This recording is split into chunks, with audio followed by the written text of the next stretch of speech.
Have you ever felt a chill run down your spine when you hear a strange noise in the night? Or seen a shadow pass through a place where no one should be? In the 25 upcoming horror stories, you will step into the darkest corners of reality, where the unexplainable becomes a vivid nightmare. From the eerie forest in Tennessee, where the sound of breathing echoes among the trees, to the old laundromat at the end of the street, where whispers of horror follow a young girl. Each story is a door leading you to primal fear. Is it real, or just the imagination of frantic minds? You will encounter the shopping cart killer lurking in the darkness, hear the knocking on windows in the voice of a deceased loved one, and run from heavy footsteps in the Connecticut woods. This is not a Hollywood horror movie. These are true accounts, experiences that could happen to anyone, including you. Get ready, because when the lights go out and the silence takes over, you will find yourself asking, am I truly safe? In 1996, I was 17 years old, and my best friend Chrissy had just turned 17 and a half. We were two petite girls with blonde hair and blue eyes, often mistaken for cousins due to our striking resemblance. Chrissy, standing at 5'4" and weighing 110 pounds, was an energetic soccer player with a body as toned as a warrior's. I was 5'7", weighing 125 pounds, not as strong but agile enough to keep up with her. We grew up in a peaceful small town, home to a massive reservoir nestled amidst lush forests, surrounded by a beautiful public park. But no one told us that those woods had been the site of unexplained disappearances. Rumors swirled that on sunny days, you could hear faint whispers from beneath the lake's surface, as if someone were desperately pleading for help. Naively, we dismissed these as mere urban legends, believing that a busy park would be a safe place to enjoy a carefree afternoon. I had brought along some high-quality marijuana I'd obtained from an eccentric classmate, along with a small pipe tucked in my jacket pocket. Chrissy giggled when I whispered our plan. Find a quiet spot in the woods, take a few puffs, and let the world dissolve into a dreamy haze. That Saturday, the sky was a clear, unblemished blue, with golden sunlight filtering through the leaves. Strangely, though, the park was deserted. We parked near the lake. The lot held only 2 other cars, old and dust-covered, as if they'd been abandoned for ages. Not a soul in sight, no bird song, only the sound of the wind rustling through the trees, carrying a peculiar musty scent. A chill ran down my spine as if unseen eyes were watching us from the shadows. Chrissy took my hand, laughing loudly to dispel the unease. But a flicker of concern crossed her eyes as we ventured onto the trail leading deeper into the forest. We walked along the lake's edge, its mirror-like surface reflecting the sunlight, though to me, it seemed more like a giant eye staring back at us. I had the marijuana and the small pipe snug in my pocket, and we were both eager to find a secluded spot to unwind. Chrissy led the way, skipping along the path like a playful squirrel, while I trailed behind, hands in pockets, eyes scanning our surroundings. The temperature hovered around 80 degrees Celsius, sweat trickling down our foreheads, but I had a small backpack with some water. We parked Chrissy's car near the lake. The lot was nearly empty save for 2 other dust-covered vehicles. No people, no sounds, just our footsteps crunching on the dry ground. I suggested we go deeper into the woods, where the dense canopy promised a perfect hideaway. Chrissy nodded, but her smile faded as we entered a narrow trail flanked by thorny bushes that seemed to grasp at our legs. The atmosphere grew heavy, as if an invisible fog pressed upon my chest. The wind ceased, replaced by an eerie silence, enveloping the forest. I stopped, turning to Chrissy. "Do you hear anything?" I whispered, my voice trembling. She shook her head, but her wide blue eyes mirrored my unease. Then, a sound, a sharp crack, like a large branch snapping, echoed about 60 feet behind us. My heart pounded as I turned, seeing only swaying shadows. Probably just a squirrel, Chrissy offered, her voice unconvincing. I gripped her hand, quickening our pace, the sensation of unseen eyes boring into my back growing stronger. About a quarter mile in, a cold shiver ran down my spine.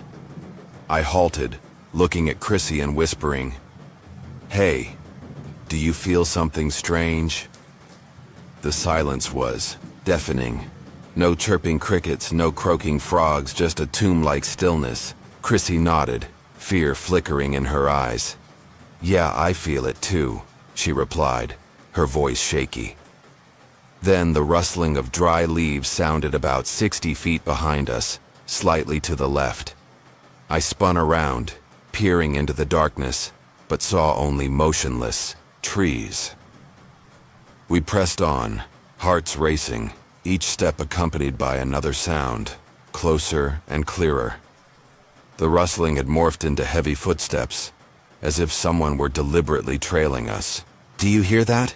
I asked, my voice breaking. Chrissy nodded, her grip on my hand tightening painfully. The thought crept in. We were being hunted. But this was no ordinary stalker. The air felt suffocating, as if the forest itself was alive and intent on swallowing us whole. Suddenly, a loud crash erupted behind us like a tree being snapped in half. I turned and saw it, a tall, shadowy figure blurred in the dimming light. It didn't move like a human, but glided, its unnaturally long legs seemingly not touching the ground. "Run!" I screamed, yanking Chrissy forward.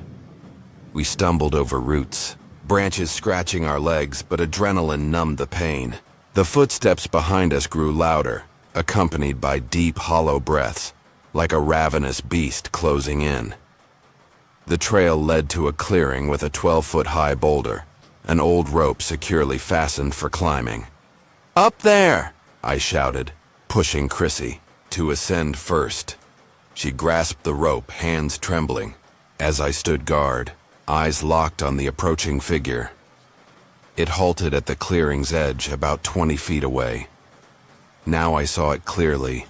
A gaunt man, around 45, clad in a tattered coat and glasses. But his eyes? They were entirely white, devoid of pupils, glowing eerily in the gloom.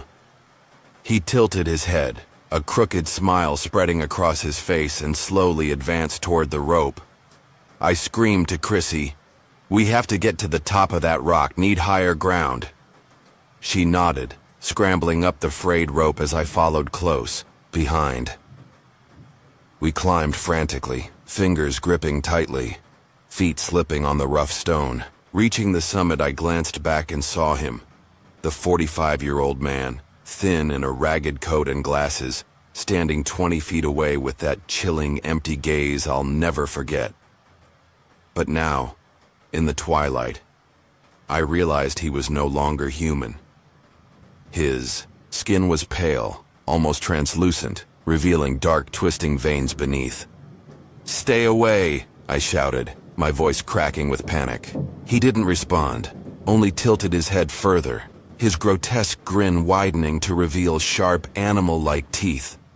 Chrissy clung to me, sobbing, as I rummaged for anything to defend us. The pipe fell out. I grasped it tightly, our last line of defense. He placed a hand on the rope, tugging firmly, causing the rock to tremble as if ready to collapse. Suddenly, a deep growl resonated from beneath the earth, shaking the forest. He paused, his white eyes widening, then turned toward the lake. The water began to bubble, ripples spreading, and a massive dark form emerged. A creature with long tentacles wrapping around nearby trees. He screamed, a sound not human but like wind howling through cracks, then dashed forward, vanishing into the water with the monstrous being. We sat there, holding each other tightly, trembling in the thickening darkness, until the moonlight gradually replaced the evening sun. The sounds of the forest slowly returned. Crickets chirping, leaves rustling in the breeze, as if the woods had just concealed a nightmare that now quietly faded. But we knew, without a doubt, that what we had seen was no hallucination. As we rose and prepared to leave the rock, I spotted something at our feet. It was a shattered pair of glasses, buried among the decaying leaves. Beside it was a crumpled piece of paper soaked through. I bent down, hands trembling, and picked it up, carefully unfolding it. It was an old photograph, faded and worn, showing two blonde girls with blue eyes standing at the lake's edge. Chrissy screamed when she recognized it was us. But what was more horrifying was the angle of the shot. It had been taken from below, as if the photographer had been standing in the water, silently watching. On the back, scrawled in shaky, wet handwriting, were the chilling words, "They will never escape." In 2021, when I had just turned 25, a series of horrifying events dragged me back to the memories I had tried so hard to bury since childhood. Ever since I was about 5 or 6 years old, I would occasionally glimpse a woman from the corner of my eye. She always stood at a distance, motionless like a statue, wearing an old-fashioned dark-colored dress, probably from the 19th century, with a stiff, high collar. Her face was a pale blur, featureless, yet I could always feel her piercing gaze cutting into my mind like a dagger. It was as if she never once looked away. Like most parents, mine brushed off my stories. "You're just imagining things," my mother would say, patting my head with a gentle smile. "It's just a daydream. You'll forget it when you grow up." And I tried to believe her. As I got older, I convinced myself it was all just the work of an overactive young mind. Ghosts created from the scary stories I'd overheard from my older brother. But deep down, I knew she wasn't a figment of my imagination. Every time I passed a dark hallway in our old house, every time I stood before the bathroom mirror, I could feel a cold breath on the back of my neck, as if she had never left. When I was 10, I began to dream about her. Not fleeting glimpses, but vivid, bone-chilling dreams. She would stand at the foot of my bed, her bony hands reaching out, whispering words I couldn't understand. Her voice hoarse like wind scraping through cracks in stone. I would wake up drenched in sweat, my heart pounding, but too scared to scream, afraid my parents would dismiss it again as just nonsense. These dreams went on for months, and then abruptly stopped when my family moved. I thought I was free. That distance had broken the invisible thread between me and that shadow. But I was wrong. In 2021, I moved in with my mother in a small apartment in the suburbs after my father passed away. The apartment sat atop a low hill, surrounded by desolate fields and a dried-up creek. The air there always felt heavy, as if a layer of invisible dust hung perpetually in the atmosphere. I never expected this place to reawaken the horror I had tried to forget for over 2 decades. My mother's new apartment was small but cozy, nestled on a quiet street that hardly saw any traffic. After my father's sudden stroke, I decided to stay with her for a few months to help her through the grief. My room was at the end of the hallway, with a large window facing the pitch-black fields. In October 2021, I was 25 years old, and one night, as I lay in bed scrolling through my phone, I suddenly felt a cold wave of air rush over me, a sensation I hadn't felt since I was a child. I froze, my hand still on the screen, breath growing heavy. The room fell into an oppressive silence, as if even the ticking of the wall clock had ceased. I slowly looked up, and there she was, standing in the corner near the wardrobe, only about 10 feet from me. The dark, high-collared dress still clung to her thin frame, but this time, she was closer than ever. I no longer saw just a pale blur. Her eyes glowed bright, golden like a cat's in the dark, emitting a light that didn't belong in this world. My heart skipped a beat as those eyes locked onto mine, as if pulling my soul through every pore in my skin. I wanted to scream, but my throat was tight. Not a single sound escaped. She didn't move, just stood there, but her presence grew, like an invisible tide crushing my chest. I fumbled to turn on the bedside lamp, hands trembling, hoping the light would dispel her as it had in my childhood nightmares. But when the soft yellow glow flooded the room, she was still there. Her golden eyes now burned even brighter, as if daring me. I dropped my phone, bolted out of bed, and ran to the door. But when I grabbed the handle, it wouldn't budge. Locked, though I had never locked it. I turned back, and she had moved closer, only 5 feet away. I could now smell the musty scent wafting from her tattered dress. A low, rasping sound rose from her throat, not words, but a prolonged hiss like metal scraping against stone. I backed away, spine pressed against the door, heart slamming wildly, not knowing what to do except pray this was just another nightmare. Tried to scream, but my voice failed me. I flicked the lamp on again, hoping it was an illusion caused by shadows. But she remained. Her glowing golden eyes were brighter than ever, like 2 tiny flames flickering in the darkness. Then she began to move, not fast, not hurried, just slow, deliberate steps, her head tilted slightly as if observing her prey. A deep, low hum began to fill the room, not footsteps, but the sound of air being torn apart. I felt the floor tremble underfoot, as though the room itself were reacting to her presence. The hum grew louder, morphing into a low rumble that made my heart race to the point of explosion. I sprang from the bed, bare feet slamming onto the cold wooden floor, and sprinted straight to my mother's room. I pounded on the door, screaming her name in a panic. "Mom, open the door. There's something in my room." She opened it, blinking groggily, her hair a tangled mess. "What is it, honey?" she asked, voice groggy. I stammered, pointing, back toward my room, trying to explain what I had just seen. She followed me back, but when we entered, the woman was gone. No shadow, no sound, just a silent room as if nothing had happened. My mom sighed, placing a hand on my shoulder. "It must have been a dream. You watched a horror movie last night, didn't you?" I shook my head violently, wanting to scream that it wasn't a dream, but I knew she wouldn't believe me.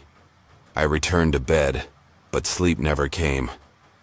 Those golden eyes were burned into my mind, haunting me long after the night had passed.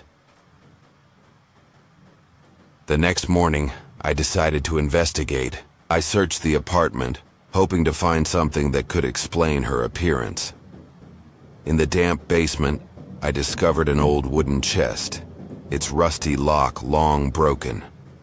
Inside were yellowed papers, a few black and white photographs, and a torn, leather-bound journal. I flipped through its pages, hands trembling, as I read the crooked handwriting recounting the story of a woman named Abigail who lived in this very area during the 19th century. She had been accused of witchcraft, burned alive by the villagers near the creek, the very place where our apartment now stood. The final page of the journal contained no writing, only an ink drawing. A woman in a high-collared dress, with hollow eyes, standing beside 2 smaller figures who looked exactly like me and my mother. Beneath the drawing were scrawled words, "I will reclaim what was lost." I dropped the journal, ice crawling down my spine. She wasn't just a ghost, she was hunting us. The next night I made up my mind to stay awake, eyes fixed on the door, one hand clutching a small fruit knife I had taken from the kitchen. I couldn't let fear control me anymore. I had to face her, or at least prove to myself that I wasn't losing my mind. The clock struck 1:59 a.m., and the silence was so thick I could hear my blood pulsing in my ears. Then it began, the slow, Heavy footsteps echoing outside my door, like someone dragging their feet across the wooden floor. I jumped up, heart pounding, and switched my phone to video mode.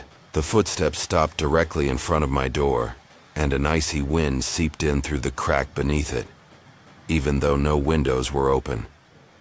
I flung the door open, but the hallway was empty. Only that unnatural cold breeze drifted past, carrying the scent of damp earth and burnt ash. No shadow, no trace. But I knew she had just been there. I checked the video. The screen was pitch black, but the audio was clear. Footsteps and a hoarse female whisper. "You belong to me." I screamed and threw the phone across the room, feeling like the walls were closing in, trembling as though the apartment wanted to swallow me whole.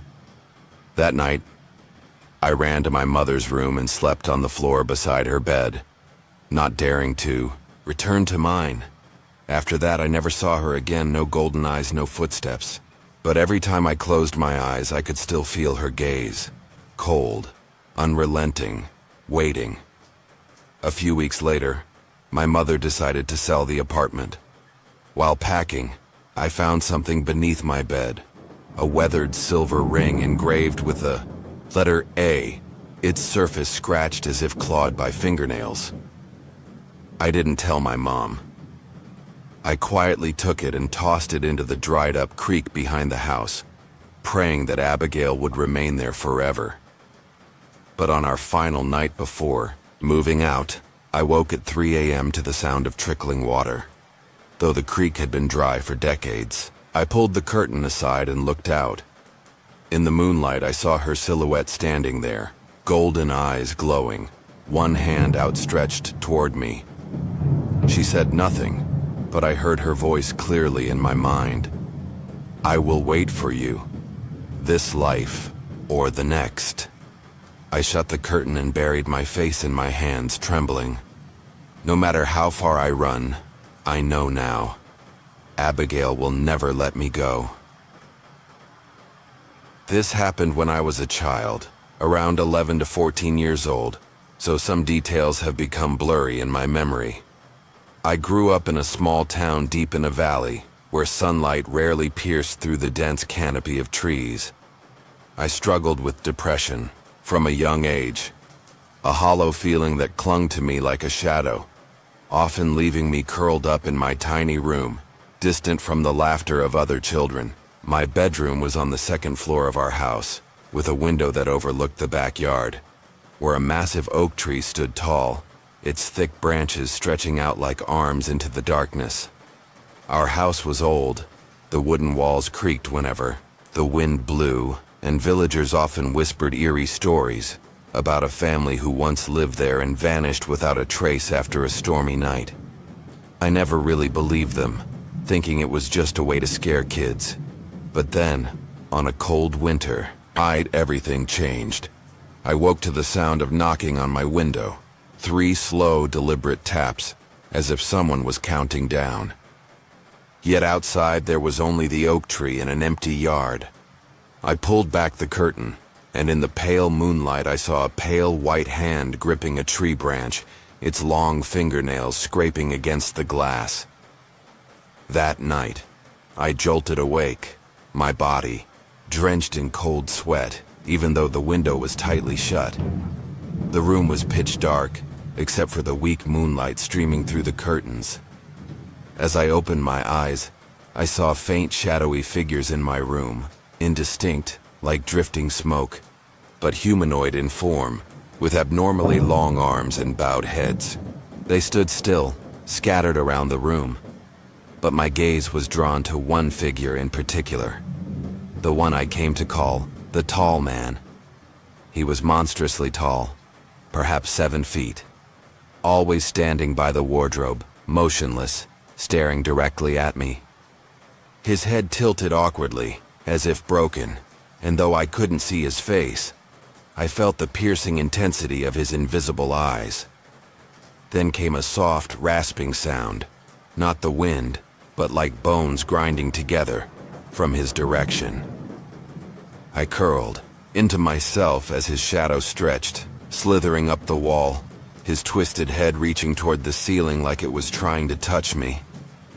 I clutched my blanket, heart pounding, too terrified to move.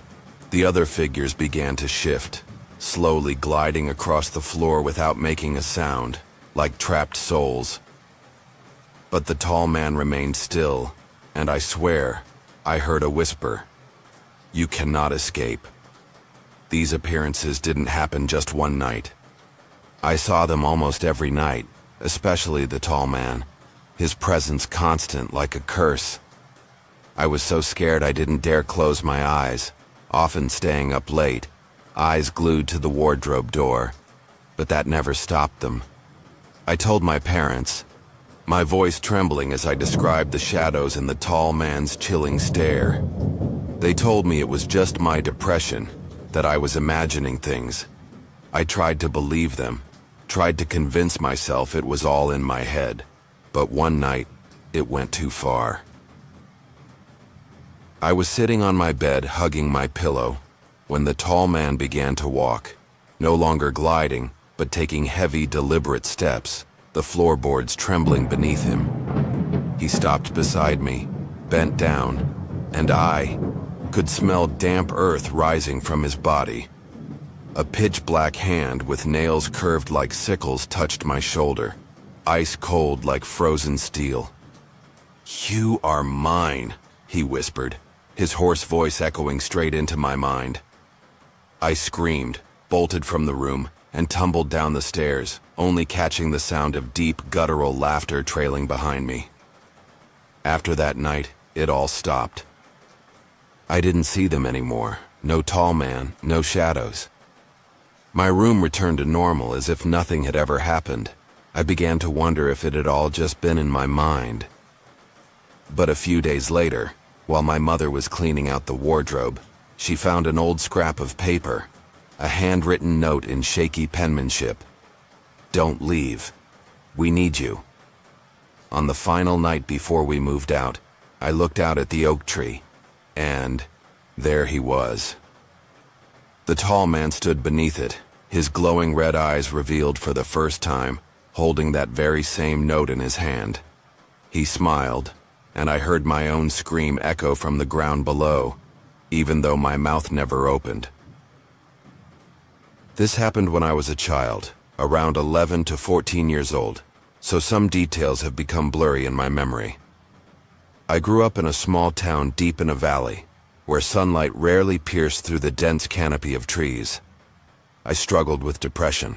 From a young age, a hollow feeling that clung to me like a shadow, often leaving me curled up in my tiny room, distant from the laughter of other children. My bedroom was on the second floor of our house with a window that overlooked the backyard, where a massive oak tree stood tall, its thick branches stretching out like arms into the darkness. Our house was old. The wooden walls creaked whenever the wind blew, and villagers often whispered eerie stories about a family who once lived there and vanished without a trace after a stormy night. I never really believed them, thinking it was just a way to scare kids. But then, on a cold winter night, everything changed. I woke to the sound of knocking on my window. 3 slow, deliberate taps as if someone was counting down. Yet outside, there was only the oak tree and an empty yard. I pulled back the curtain, and in the pale moonlight, I saw a pale white hand gripping a tree branch, its long fingernails scraping against the glass. That night, I jolted awake, my body drenched in cold sweat, even though the window was tightly shut. The room was pitch dark, except for the weak moonlight streaming through the curtains. As I opened my eyes, I saw faint shadowy figures in my room, indistinct, like drifting smoke, but humanoid in form, with abnormally long arms and bowed heads. They stood still, scattered around the room, but my gaze was drawn to one figure in particular, the one I came to call the tall man. He was monstrously tall, perhaps 7 feet, always standing by the wardrobe, motionless, staring directly at me. His head tilted awkwardly, as if broken, and though I couldn't see his face, I felt the piercing intensity of his invisible eyes.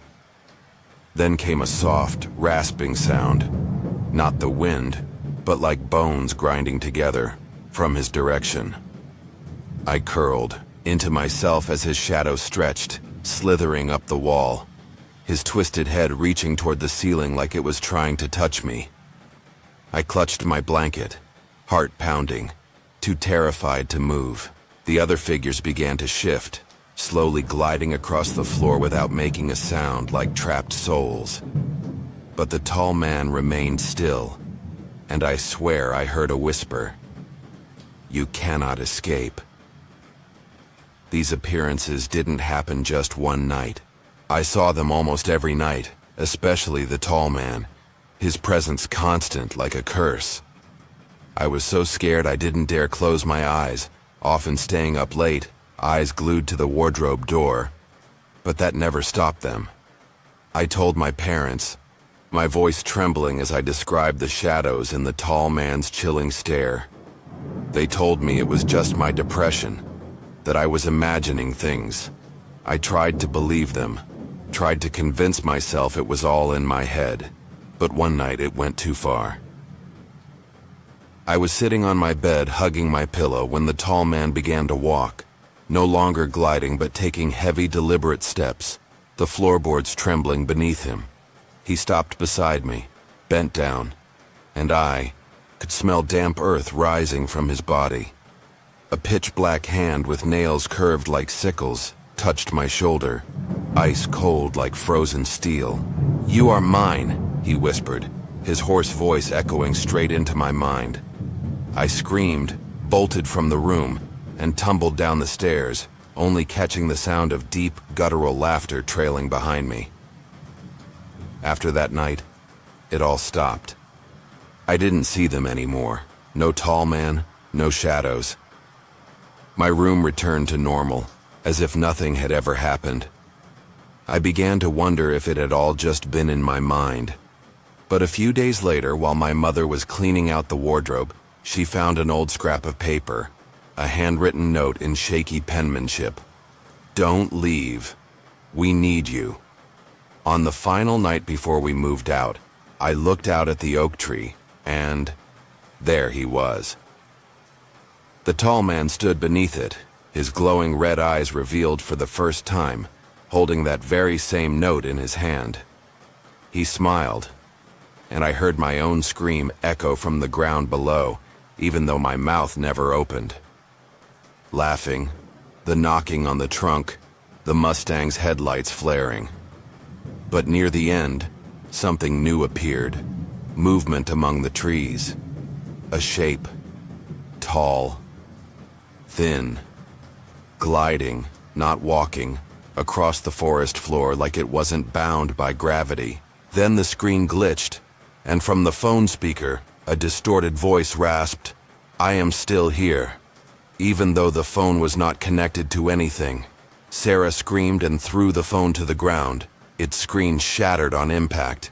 We never went back to that road, but every time I drove near the forest, I felt it, that cold stare from somewhere deep among the trees. And one night, I found a torn piece of cloth, identical to the one from the Mustang, jammed under Jake's car seat, even though he swore he had thrown it away. I still vividly remember that night, when I had just turned 19 and was working a part-time job at a large department store inside a shopping mall. I'd been there for about 6 months, mostly taking the closing shift since I was in college and that schedule suited me. The work wasn't too demanding, but the final hours of the day always carried a strange loneliness, especially when the mall was completely empty after 9 p.m. The store itself was huge, 2 floors with different departments: clothing, home, goods, children's toys, all stretched out like a maze under flickering pale white neon lights. By the end of the shift, only a handful of us remained to lock up. That night, the atmosphere inside the mall felt heavier than usual. The humming of the AC echoed down the empty corridors, mingling with the clicks of high heels from the last employee leaving the cashier's desk. I was in the break room, alone, waiting for the others to finish up. The break room was tucked away at the far end of the second floor behind the stockroom, a hidden corner with peeling white paint and a scratched wooden table. I sat there scrolling on my phone to kill time, but for some reason, a chill ran down my spine, even though the heater was working at full blast. The small window overlooked the parking lot outside, now blanketed in mist. The streetlights were reduced to hazy smears, making the world outside feel like it had simply vanished. Tried to ignore the unease, blaming it on exhaustion after a long day. But then a faint sound broke the silence, not footsteps from a coworker, nor the usual squeak of rolling carts. It was a sharp, dry crack, like someone had stepped on shattered glass. The sound came from above me, from the ceiling. I looked up, eyes narrowing at the stained plaster ceiling. Nothing but some old hairline cracks. Then it happened again. Crack, crack, crack, steady, like a heartbeat, accompanied by a low, raspy sound, like someone trying to suppress a scream. I shot up from the chair, heart pounding, clutching my phone like it was my only weapon. I froze, breathing hard, eyes locked on the ceiling. The strange sound echoed above me, as if something heavy was crawling across the roof. Not the usual creaks of an aging building, not pipes or ducts. It was deliberate, slow, dragging steps, as though something was pulling itself forward just to make sure I heard it. Each thud made the floor vibrate, the weight pressing into the structure itself. With trembling fingers, I messaged Jen, a coworker still downstairs. "Do you hear that? Something's moving above the break room ceiling." She replied a few seconds later. "Nope, you're just scaring yourself again." I exhaled, trying to calm myself, but the moment I sat down again, the sound returned, louder. This time, it was no longer footsteps. Now I heard scratching, as if long nails were raking across the drywall, accompanied by a metallic scraping, like steel being dragged across tile. Then I saw it, a new crack forming on the ceiling, about 2 feet long, like something had clawed through from above. White dust drifted down onto the floor, followed by a drop of thick black liquid that reeked like rotting blood. "Jen!" I shouted into my phone, but all I got was static, even though my signal was full. I bolted out of the break room, running through the dim corridor toward the emergency stairwell. But the handle was ice cold to the touch, like it had been buried in snow for hours. I turned back toward the break room. The light inside flickered wildly, like someone was flipping the switch. The scratching above me continued, following my movements through the hallway, like it knew I was running. I summoned what courage I had, and ducked into the nearest stockroom, thinking maybe I could call security or the police. But the moment I stepped inside, the stench hit me. Mildew, mixed with the metallic scent of rust and blood. In the dim light, from the flickering bulb, I spotted something in the corner. A small drain cover on the floor I had never noticed before. I stood frozen, heart pounding, eyes locked on the grate. But the sounds above didn't come from there. They were leading me deeper inside. I moved further into the stockroom, toward where the noise seemed to shift. The light buzzed overhead as I followed a trail.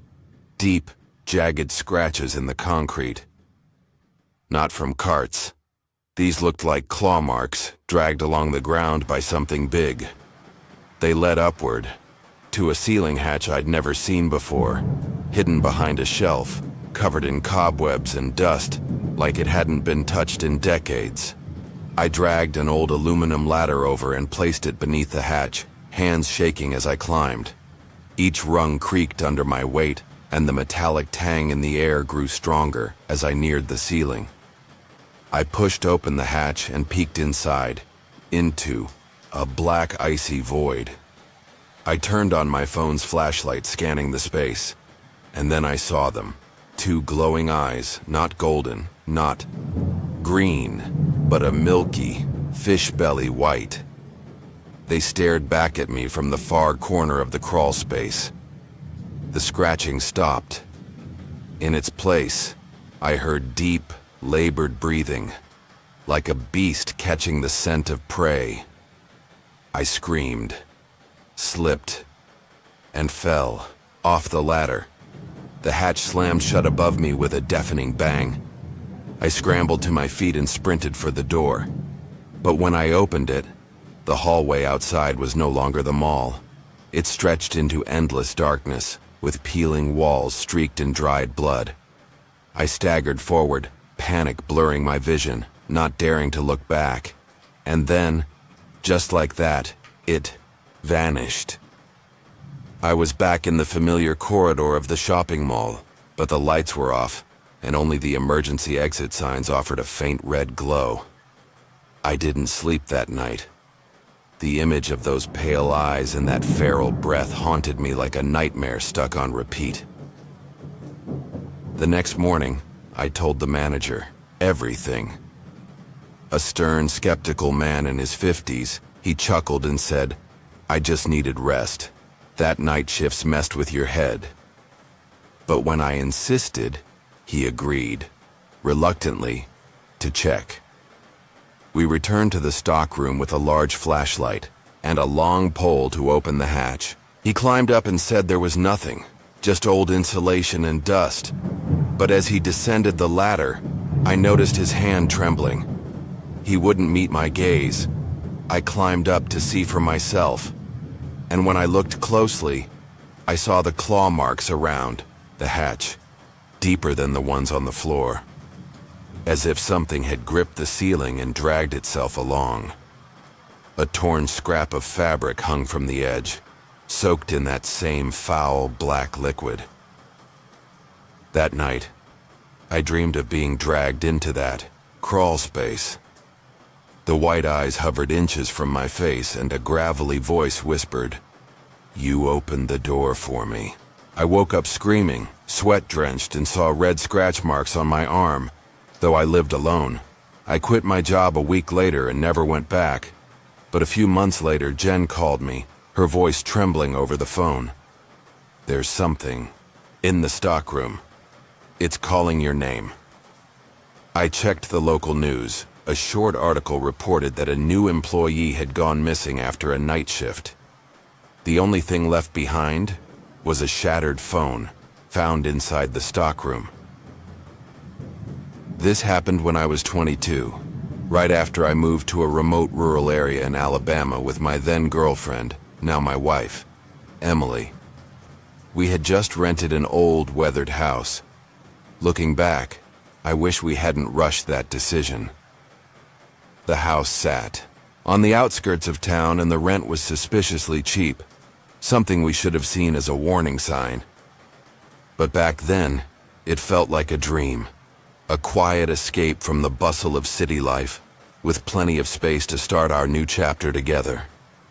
The house was a single-story structure, with a wide front porch and a backyard that stretched all the way to the edge of a thick forest. The porch, built of faded oak planks, creaked loudly with every step we took. The backyard was overgrown with tangled weeds that led directly into the woods, dense, dark, and silent, even in the middle of the day. The pine trees grew so tall and tight together that sunlight barely touched the ground, creating a natural wall that shut the house off from the world. The landlord, a gaunt old man with distant eyes, simply handed us the keys and muttered, "Don't go into the woods after midnight." Then he left.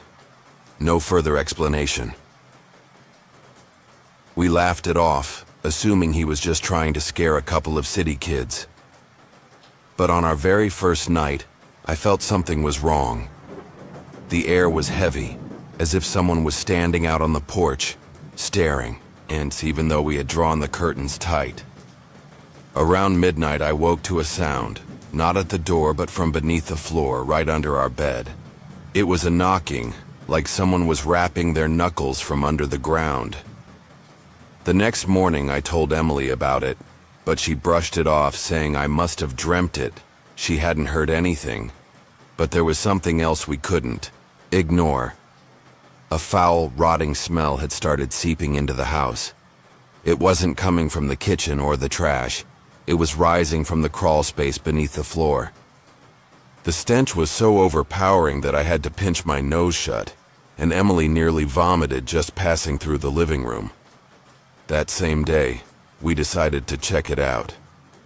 Armed with a flashlight and a long stick, we crouched down and peered into the crawl space. A shallow, pitch-black gap, full of dry dirt and layers of cobwebs. I swept the flashlight around, but saw nothing. No dead animals, no trash. Nothing that could explain that sickening smell. But just as I was about to stand, the light caught something in the far corner, a long, dark streak in the dirt, like a handprint. But the moment I blinked, it was gone. That night, the smell faded, but a new phenomenon began. We heard footsteps on the porch, slow, deliberate, pacing back and forth just outside the door. I jumped up, pulled back the curtain, but saw only darkness and the outline of trees swaying in the wind. No one was there. Emily clung to me, her hand so tight in mine it hurt. The footsteps stopped. Then came a different sound, a long scraping noise like fingernails dragging across wood, starting from the porch and ending just beneath our floorboards. Over the next few days, the atmosphere inside the house grew more and more oppressive. The footsteps on the porch became a nightly occurrence, sometimes accompanied by soft knocking on the door. But whenever I shouted, "Who's there?" no one replied.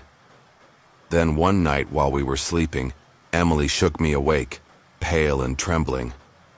She whispered that she heard a voice coming from inside the wardrobe. My heart thudded. I reached for the bedside lamp and tried to stay calm so she wouldn't panic further. I grabbed a broom and slowly opened the wardrobe. Inside were our clothes, gently swaying, and some old shoe boxes tucked in the corners. Nothing unusual.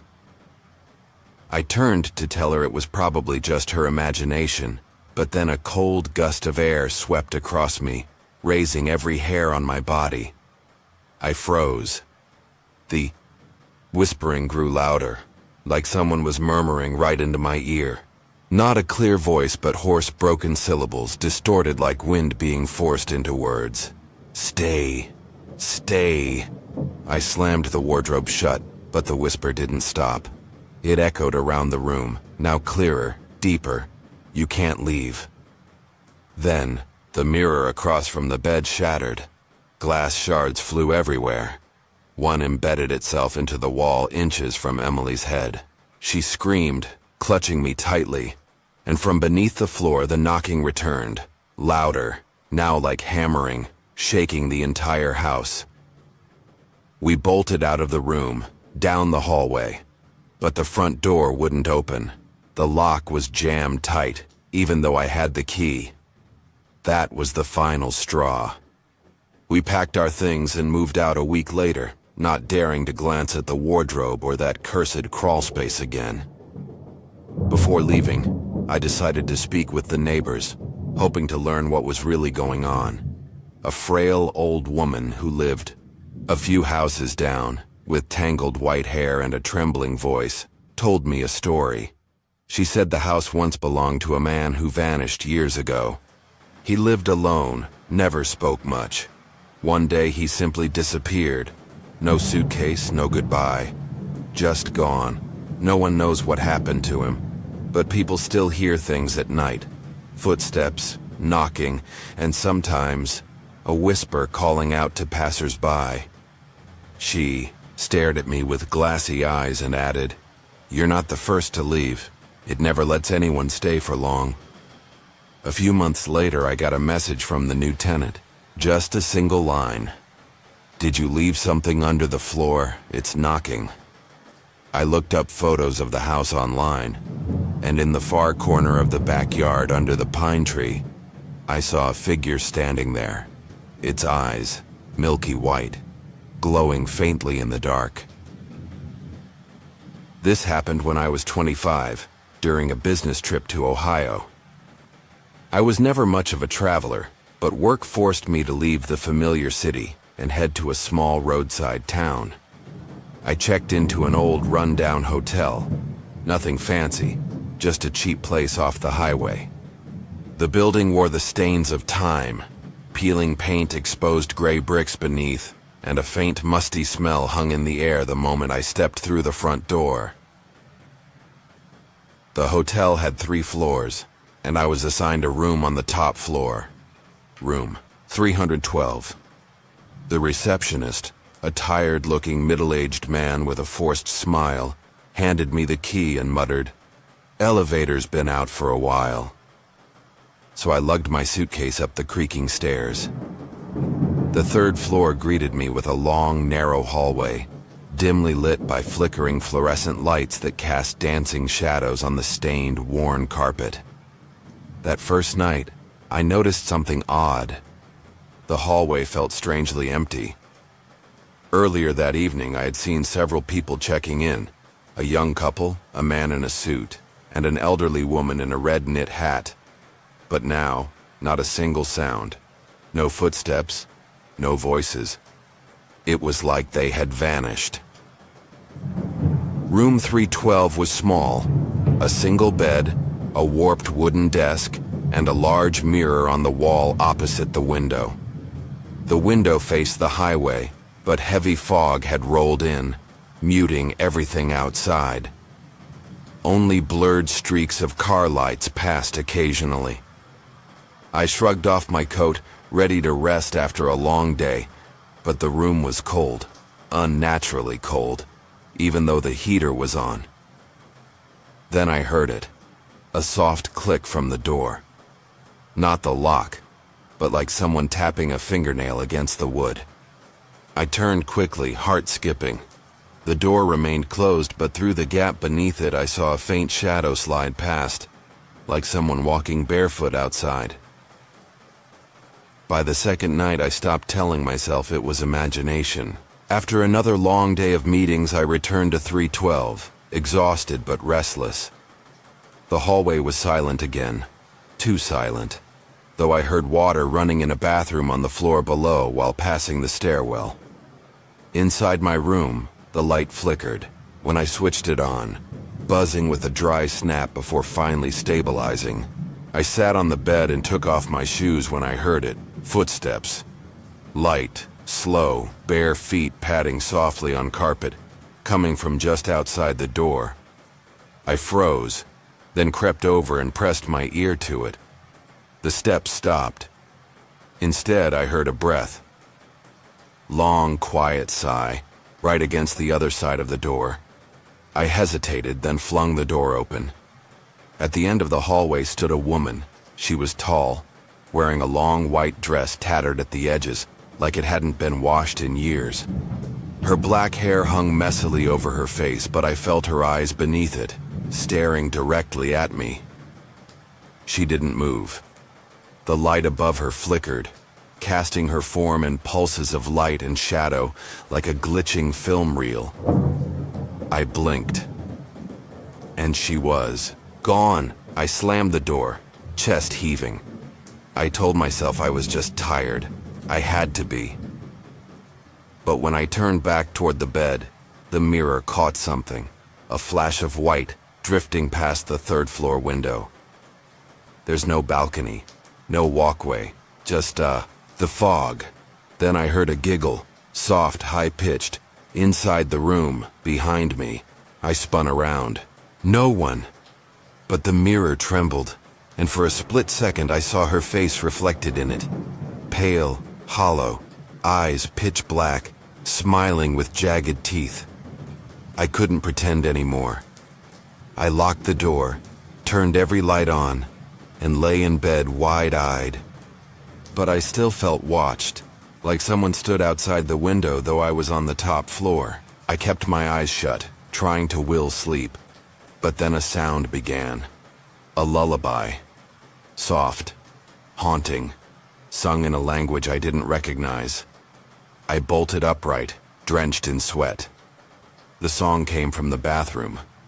The door, slightly open, though I remembered closing it. The melody grew clearer.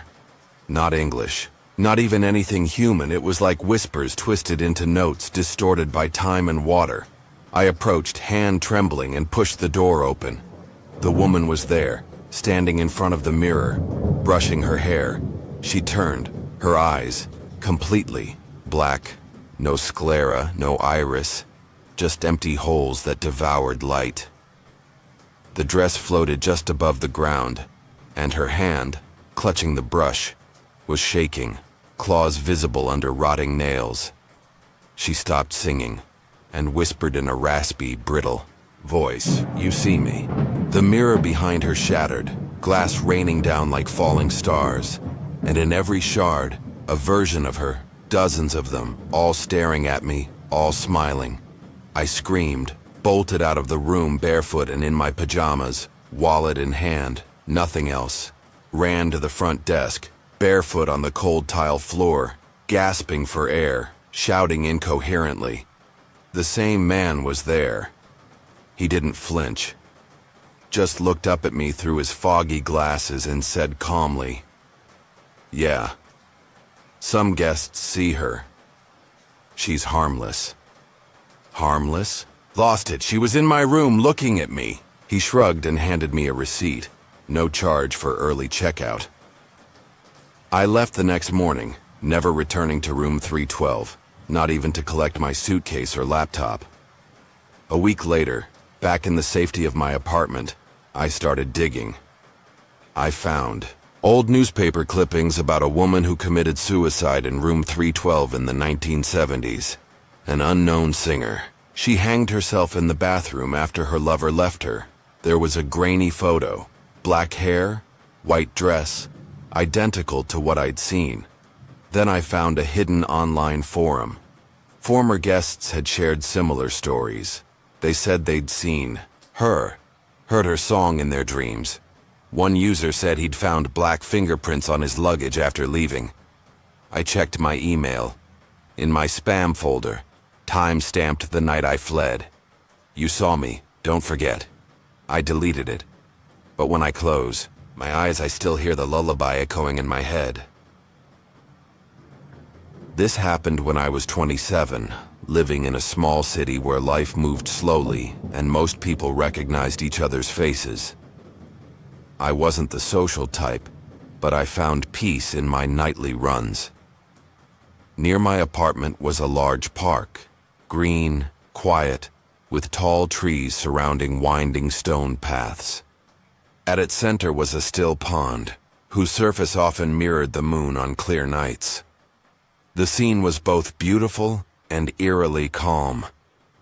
I usually ran in the early morning, but that night I couldn't sleep. It was already 10:30 p.m., and my mind, spun with restless thoughts, work, life, things I couldn't control. I put on my hoodie, laced up my shoes, and stepped out, hoping the cold air would clear my head. When I got to the park, it was nearly 11. The place was deserted, just wind rustling through the trees and the chirping of insects in the grass. The dim streetlights cast yellow pools of light across the trail, leaving deep shadows between the trees where the light didn't reach. I began jogging, my breath steady with the rhythm of my footsteps on stone. The air was cold, late autumn, and carried the scent of wet leaves and damp earth from the woods nearby. Everything seemed normal at first. Just me, the trail, and the night. But as I neared the pond, something shifted. The insects went silent. The air grew heavier, like someone had thrown a thick blanket over the world. Then I heard a crack, not wind, not random, but the sound of a dry branch being stepped on, slowly, deliberately, just meters from me, in the bushes. I froze. My breath caught in my throat. I strained to hear something, anything, but silence pressed down on me like a weight. After a few moments, I kept going, shaking off the unease. I reached the pond, where I often paused to look at the shimmering water. But that night someone was already there. He was standing at the edge of the water, tall, still, wearing a dark coat and a hat. The dim light barely reached him, casting his figure in a strange blur. He wasn't moving, but staring down into the pond, head tilted as if searching for something deep below the surface. I slowed my pace, not from fatigue, but from instinct. Something felt wrong. He didn't notice me, didn't flinch or shift when I approached, as if I wasn't there. Or worse, he was waiting. I stopped about 10 meters behind him. My breath hung in the cold air. I studied him. A jogger? A vagrant? Just someone getting some air? But then I noticed something that made my skin crawl. He had no reflection. The water reflected the trees, the streetlights, even me. But not him. Where he stood, nothing. Then, he turned his head. Not toward me. Sideways. Too far sideways, as though his neck had been snapped. A raspy sound escaped him like a broken breath dragged up from a shattered chest. Under his hat, his face was ghostly white, and his eyes were just black pits. Endless. Empty. I tried to run, but my legs wouldn't move. For a moment, I was frozen in place, paralyzed with fear. Then I broke free and sprinted, my footsteps hammering the path beneath me. I didn't dare look back, but I heard it. Footsteps behind me. Fast, uneven, heavy, not human. Something was chasing me, its movements jerky, distorted, dragging like a broken puppet on strings. I risked a glance. He was closer now. Only 5 meters away. His coat flared with each step, revealing long skeletal hands with fingers like twisted twigs. His face still hidden, but his eyes, those dark, soulless eyes, glowed faintly in the dark, fixed on me. I ran harder. But the boat path stretched on and on like the park itself didn't want me to leave. Then I tripped. A root jutted from the path. My foot caught. I hit the ground, knees slamming into cold stone, hands scraping against wet leaves. I rolled over, expecting to see him towering over me. But he was gone. Silence returned. But then, breathing. Close. Not behind me. Beside me. From the bushes. It was not human breathing. Wet, deep, like something long dead was trying to inhale again. Then I saw it. A hand, white and clawed, slid out from the brush. Its blackened fingernails scraped into the soil, leaving deep grooves. A whisper followed, dry and cracked, like dead leaves breaking underfoot. "You can't run." I screamed. I ran. I didn't stop until I was under the bright lights of the neighborhood streets. I never went back to the park. For days afterward, I avoided it entirely. Even now, I only run indoors. But sometimes at night, even in my well-lit apartment, I feel those eyes, dark and endless, watching me. Weeks later, when I finally told a friend what happened, he didn't look surprised. He told me a man had drowned in that pond years ago, a drifter. One night during a storm, he slipped and vanished into the water. His body was never found. Some say they still see him, standing by the pond, tall, wearing a coat, staring down as if looking for something lost. Not everyone sees him, only those who run alone late at night. Some find black claw marks on their shoes the next morning. I checked mine. There it was. A long black streak beneath my sole, like a burned fingerprint, a scar from something I never touched. That night, I dreamt of him again. He stood outside my window, whispering my name through the glass. I still remember that summer, when I was 14 years old and sent to stay with my grandmother for a few weeks to escape the suffocating heat of the city. It happened while I was spending the summer at her house. She lived alone in a remote countryside area where endless rice fields stretched into the horizon, crisscrossed by dusty red dirt roads. Her house was an old two-story wooden building, its boards weathered by time, with a faint musty smell in the air and creaky walls that groaned whenever the wind passed through. The floors were made of wood, and the staircase creaked loudly, with every step, as if the house breathed through its own sounds. I had always liked that house, with its little corners full of memories, the old armchair where Grandma used to sit and knit, the static-filled radio playing classical music, and the small garden in the back blooming with wildflowers. I loved that place, but it always felt a bit strange, especially at night. When the sun set, the soft amber light faded behind the distant tree lines, leaving a thick darkness that cloaked the house. The chorus of daytime insects would abruptly fall silent, replaced by a heavy stillness, like someone was standing in the garden, watching through the old windows. The first night, I lay on the small bed in the upstairs bedroom, listening to my grandmother's soft snores from the room next door. I tried to sleep, but the air was unnaturally cold, even though summer was at its peak. Then I heard a faint knocking, not at the door but on the wall right behind my bed, like someone tapping from inside the wood, slow and deliberate, as if trying to get my attention. I sat upright, heart pounding, but didn't dare tell Grandma. During the first few days, I tried to ignore the unease, thinking it was just the quiet countryside getting to me. But on the fourth night, everything changed. I was lying in bed, the pale moonlight streaming through the window, casting faint patterns on the old rug. Then I heard footsteps on the stairs, slow, steady sounds, each step making the wooden staircase creak loudly in the stillness of the night. I thought it was Grandma. Maybe she was checking on me or getting something upstairs. But then I remembered. Her bedroom was downstairs, and she never climbed the stairs at night.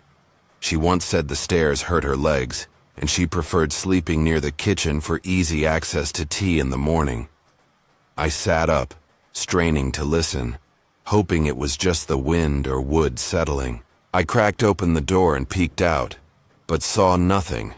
Just the dark, empty hallway with shadows dancing across the faded wallpaper under the dead ceiling light. I shut the door, telling myself it was my imagination. But then the footsteps returned, louder now, right outside my door. No longer slow.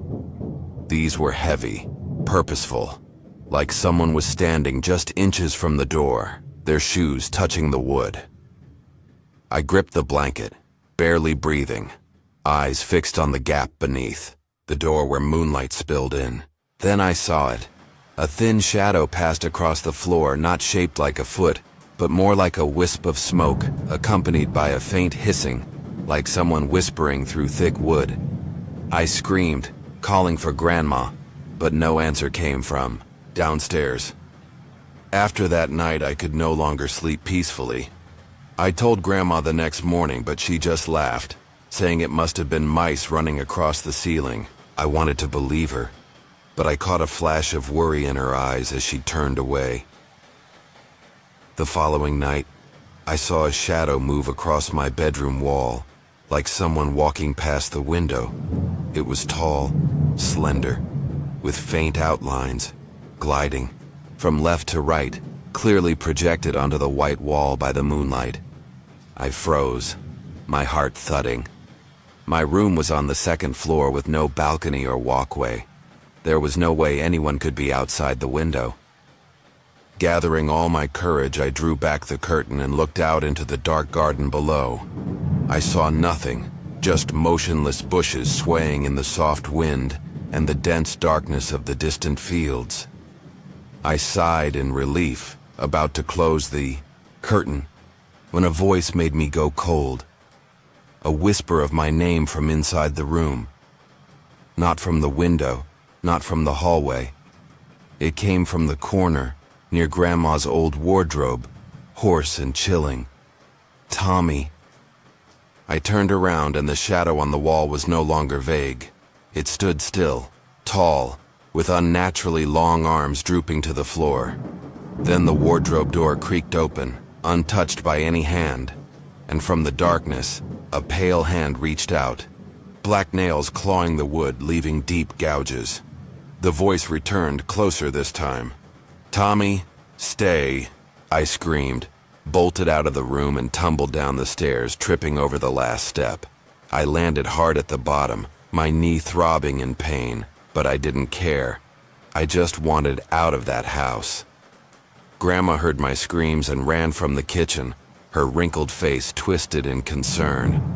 The next morning I told her everything, the footsteps, the shadow, the hand in the wardrobe. She didn't laugh like before. She was silent for a long time, hands trembling on the table, eyes distant as if recalling something long buried. Finally, she sighed and spoke in a quiet voice.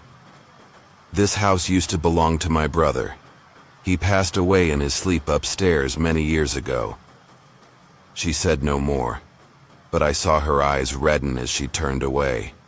She said he was a quiet man, lived alone, in the room I now slept in, and one day she found him cold and still in bed with no explanation from the doctor.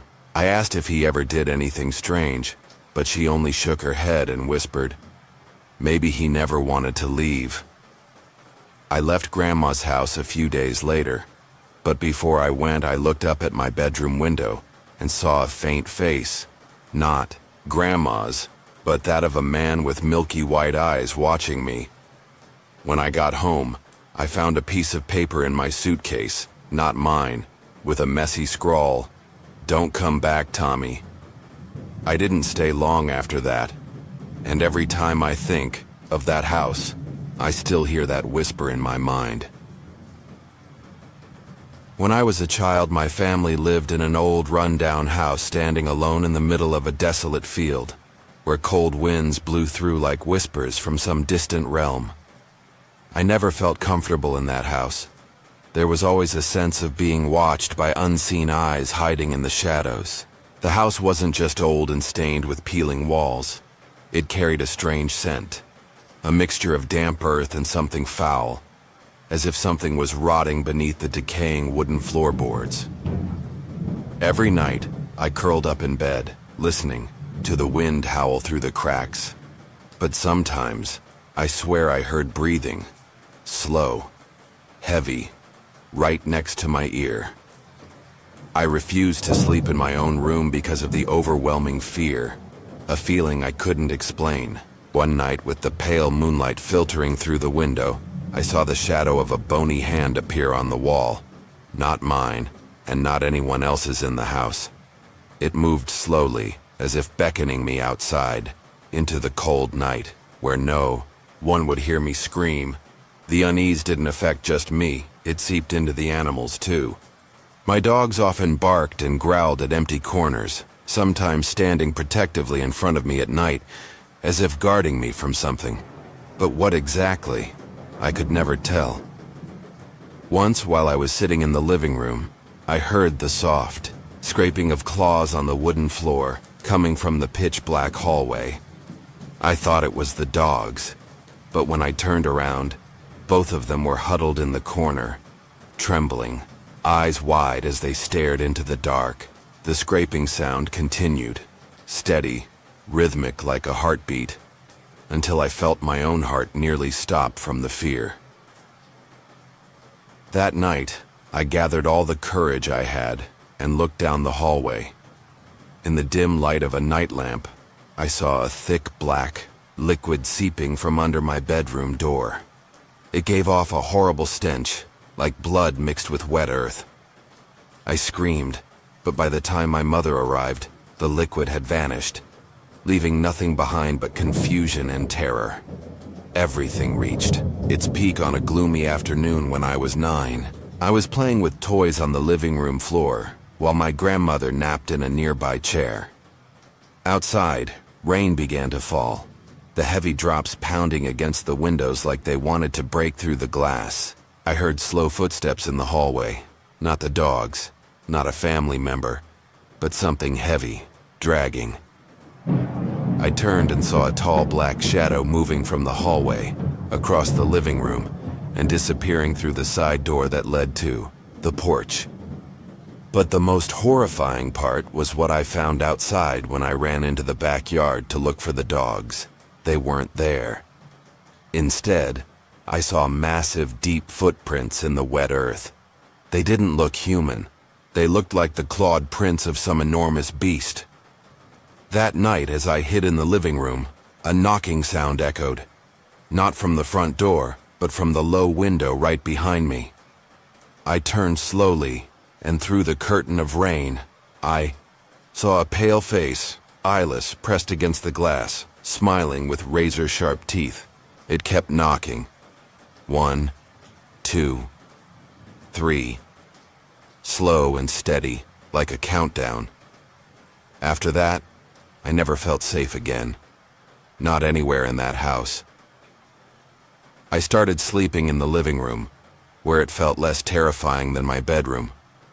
But even there, my dogs would growl at the window every night, as if they could see something I couldn't. I began to hear whispers, words I couldn't make out, but they dripped with anger, like someone far away was cursing me. One night I stayed up, clinging to one of my dogs, and noticed a long claw mark carved into the living room wall, deep enough to expose the wood beneath, as if that thing had been right beside me all along. Years later, when our family finally moved out, the new homeowner dug up the backyard to plant a garden. They found an old wooden box buried in the soil. Inside were small bones, and a handwritten note that read, "Do not leave, it will find you." And I wonder, is it still hunting? Me, waiting in the darkness of another house, one I think I've escaped? It was a pitch-black night over the Atlantic Ocean. I, the second officer aboard a massive cargo ship, was on the midnight watch, from 12 a.m. to 4 a.m. The sea stretched endlessly in every direction, accompanied only by the steady sound of waves lapping against the hull and the wind whistling through the steel rigging. I usually walked laps around the bridge console to stay alert and clear my mind, but that night, the air felt heavier than usual, as if the sea was holding on to a secret I wasn't ready to uncover. The dim glow of the control panel cast pale reflections on my face, bouncing off the black windows of the bridge, giving the eerie impression that someone was watching me from the other side. I told myself it was just a sleep-deprived illusion, but deep down, I felt something. A presence. Cold, silent, and foreign to this ship. An hour passed in haunting silence, broken only by the low rumble of the engine beneath my feet. Then I began to hear something strange. Not waves, not metal creaking, but faint whispers, like voices just out of reach, their words swallowed by the wind. I stopped, straining to hear, but the sound vanished the moment I focused. When I resumed walking, a sudden chill swept across the back of my neck, though no windows were open. I turned. The dark corridor behind me was empty, or at least I hoped it was. Around 1:30 a.m., I was passing the bridge's starboard window when I noticed movement outside. Someone was walking toward the bow on the starboard deck. Not entirely unusual. Crewmates are allowed on deck at any time. But in that thick darkness, on a vast and empty ocean, who would be out there now? I squinted, trying to see clearly. It was a tall, thin figure moving slowly, almost gliding across the slick metal deck. On my next round, the figure was standing, still, frozen between cargo hold number 1 and the windbreaker panel, facing away from me, motionless like a statue. My heart began to race. Then, as if sensing my gaze, the figure turned around.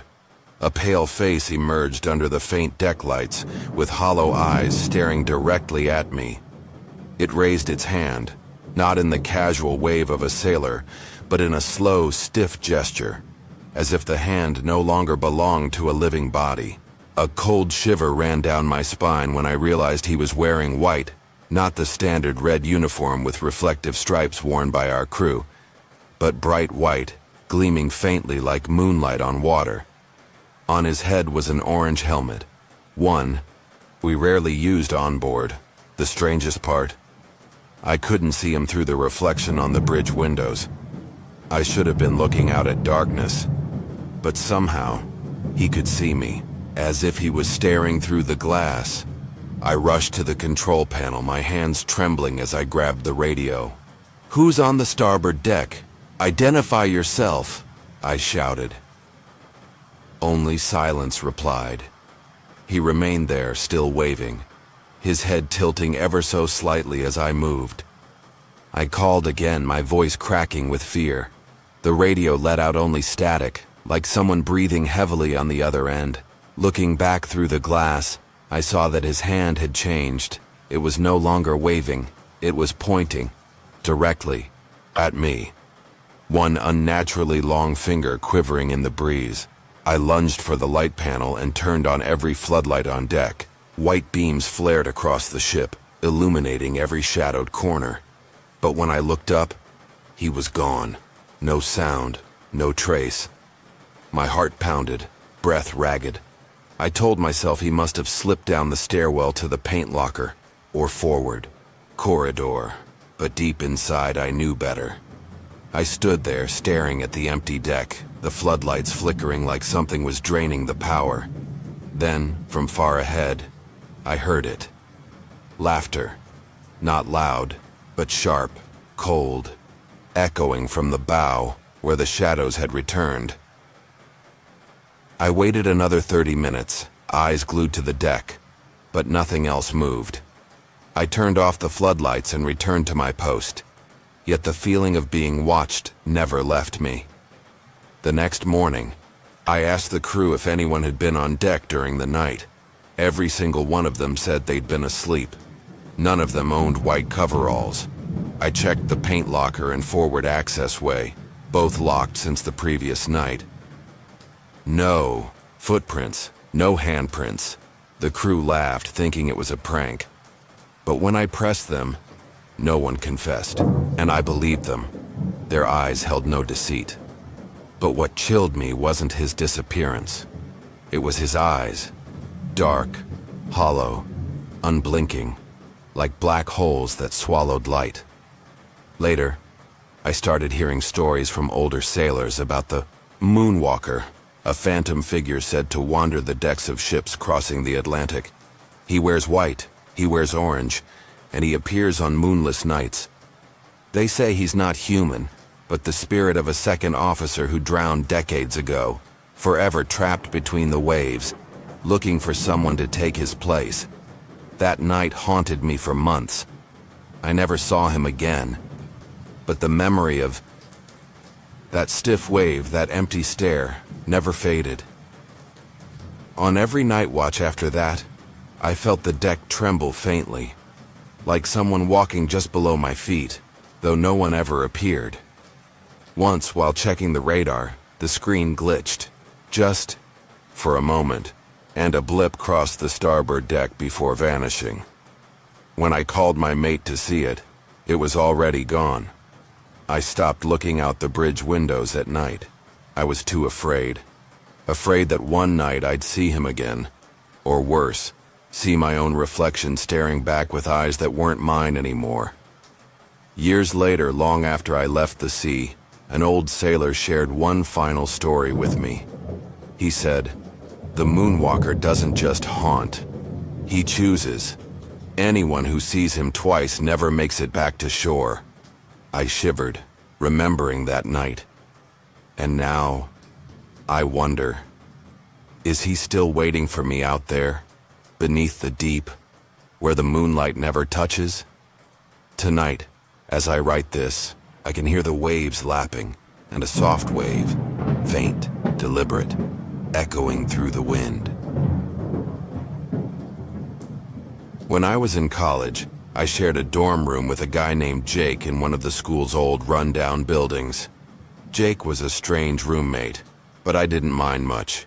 He was quiet and kept to himself.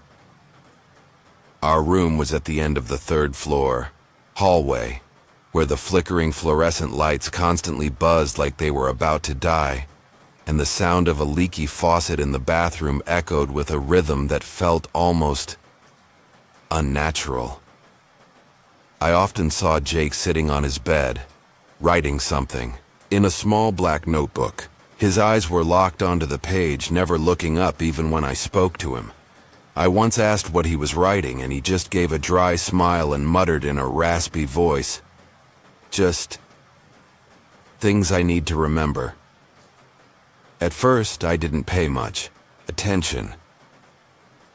But then strange things started to happen. Every night as I tried to sleep, I heard soft murmuring coming from Jake's bed, not talking exactly, more like chanting or whispering in a language I couldn't understand. I told myself it was just his habit, but the way his voice sank into the dark, vibrating through the silence, gave me goosebumps.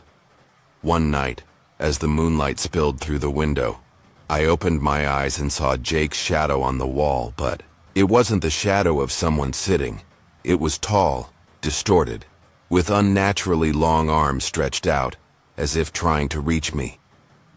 As time passed, I realized Jake wasn't just strange, he was frightening.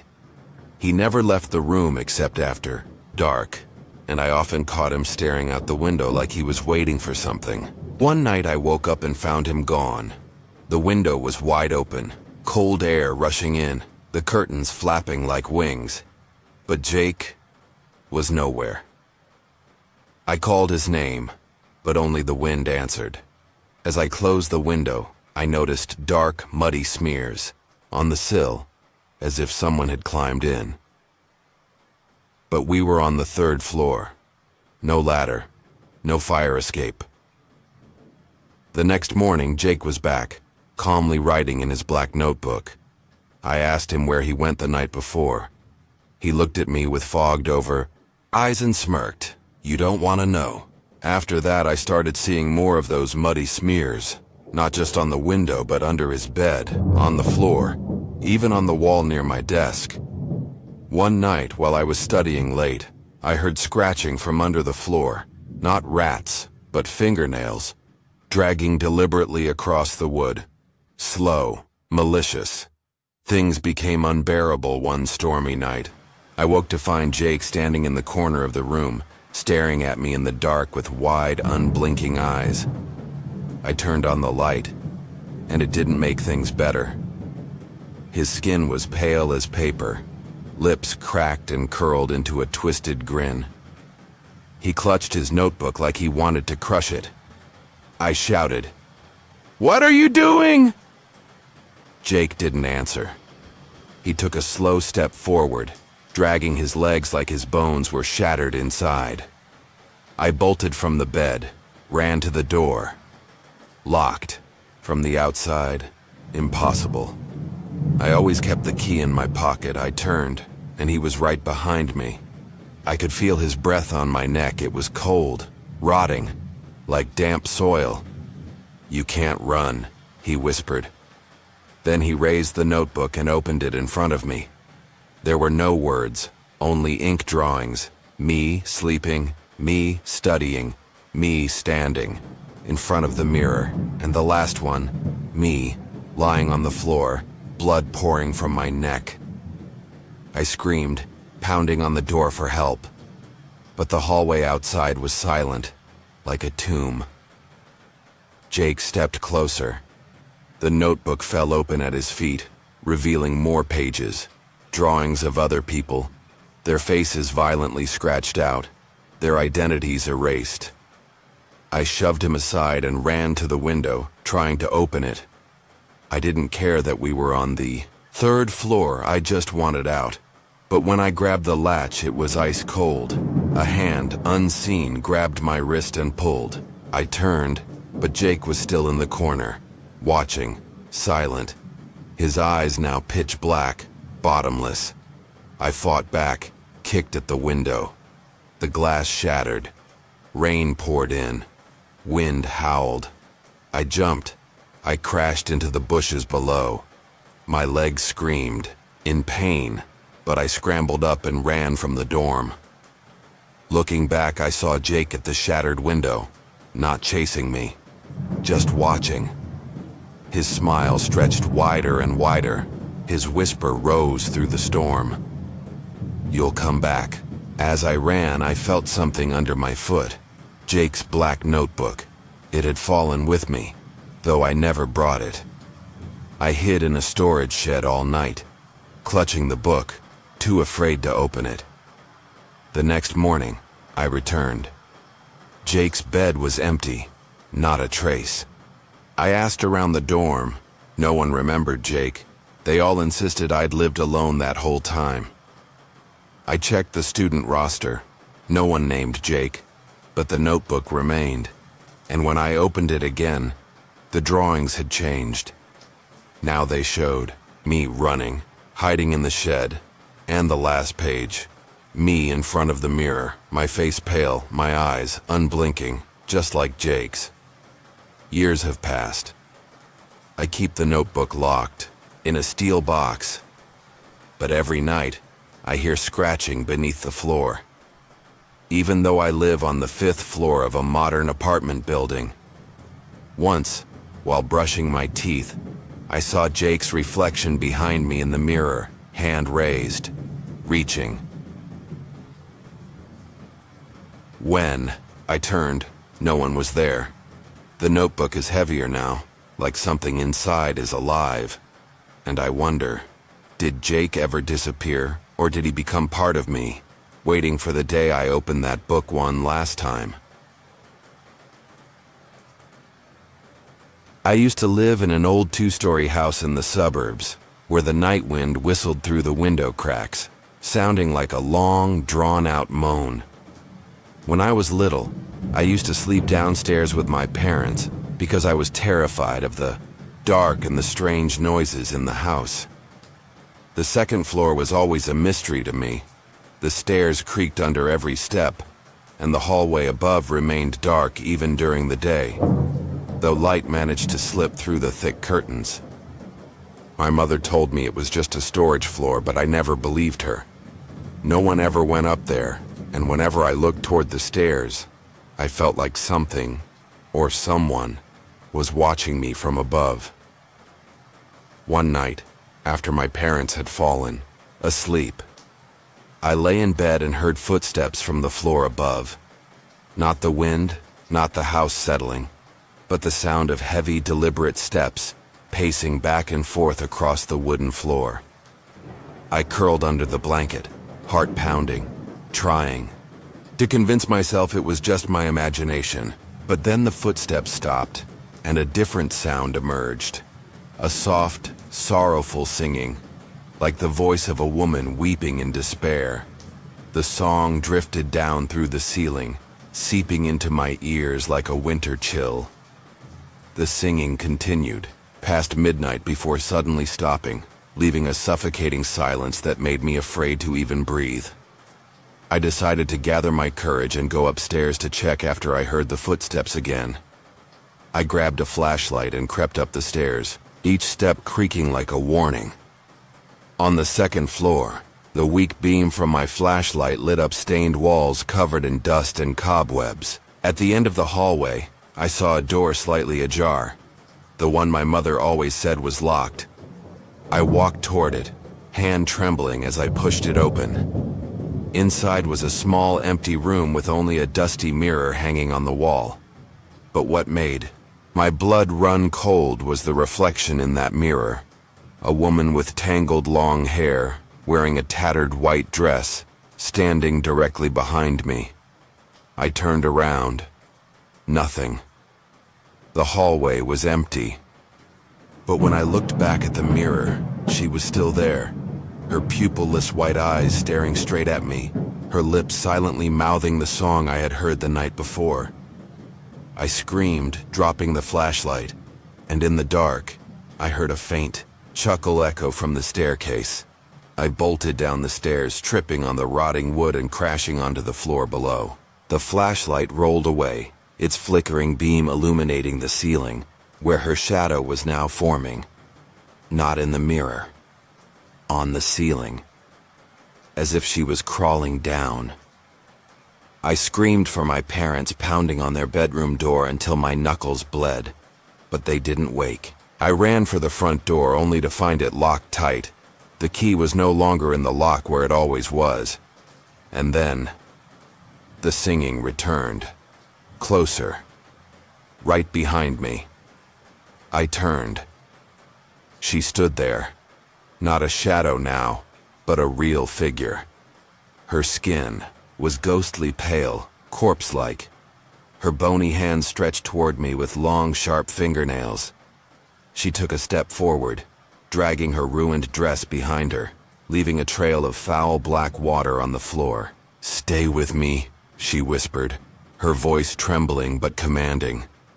I backed away, hitting the wall, and felt her cold, wet fingers brush my shoulder, like the hand of someone who had just risen from deep water.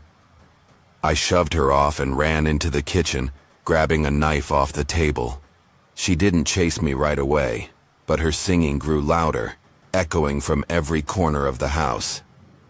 I slammed the blade into the front door, breaking the lock, and burst outside into the freezing night. Rain poured down, drowning her voice, for a moment.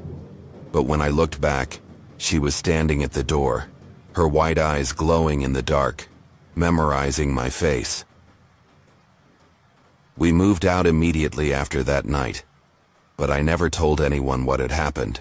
Years later, when I returned to the old neighborhood, the house was gone, demolished. All that remained was an empty lot. But an old neighbor pulled me aside and whispered that before my family moved in, a woman had died on the second floor. She had hanged herself in that room, leaving behind a curse. Anyone who hears her song will never escape. That night, in my new home, I heard it again. A faint melody humming from the bathroom mirror. And this time, it called my name. When I was a child, my family lived in a quiet neighborhood where old wooden houses stood close together, separated only by low fences covered in withered vines. Our neighbor was an elderly man who lived alone, and I often saw him standing at his window, staring toward our house. He never greeted anyone, never spoke to anyone. He just stood there, motionless, his cloudy eyes fixed on my window, as if searching for something. My mother said he was just a lonely man, but I didn't believe her. The way he looked at me made me feel exposed, as if he knew every secret I tried to hide. Every night, when I turned off the lights to sleep, I would hear a faint tapping sound from the other side of the fence. Not the sound of wind blowing tree branches, but a rhythmic, slow, steady knock, like someone counting the seconds. I closed my curtains, but through a small gap, I could still see his figure. Tall and thin, standing under the dim streetlight, his head slightly tilted as if he were listening to my breath through the fragile glass. One night, when I couldn't take it anymore, I peeked through the curtain, and he smiled, a disturbingly wide smile, revealing yellowed teeth under the faint light. As time passed, his presence grew more unsettling. I began to notice that whenever I went outside to play, he would also leave his house, standing by the fence, staring at me with unblinking eyes. He never said a word, just stood there with his hands in his pockets, his shoulders hunched as if bearing an invisible burden. Once I saw him holding something, a small knife, the blade glinting in the evening sun. But when I looked closer, he quickly hid it and went back into his house, his steps heavy as if dragging along the gravel path. One night, while I was doing homework under the desk lamp, I heard louder knocks, not the usual steady rhythm, but frantic pounding, as if someone were trying to break something. I ran to the window, and through the glass I saw him standing right by the fence, holding a hammer, slamming it repeatedly into a rotting wooden post.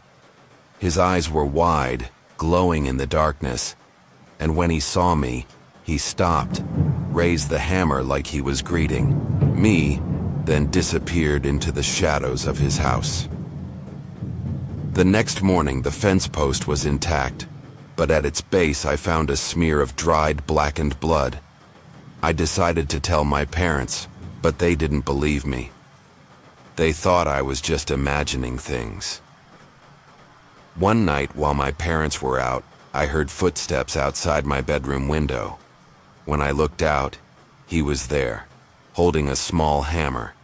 He didn't knock, just stood still, his breath fogging in the cold air. I yanked the curtain shut, heart pounding, but the footsteps didn't stop. They circled the house slowly, as if he were searching for a way in. I ran to the kitchen and locked the back door, but when I returned to the living room, I heard scratching, sharp, steady, like fingernails scraping against wood.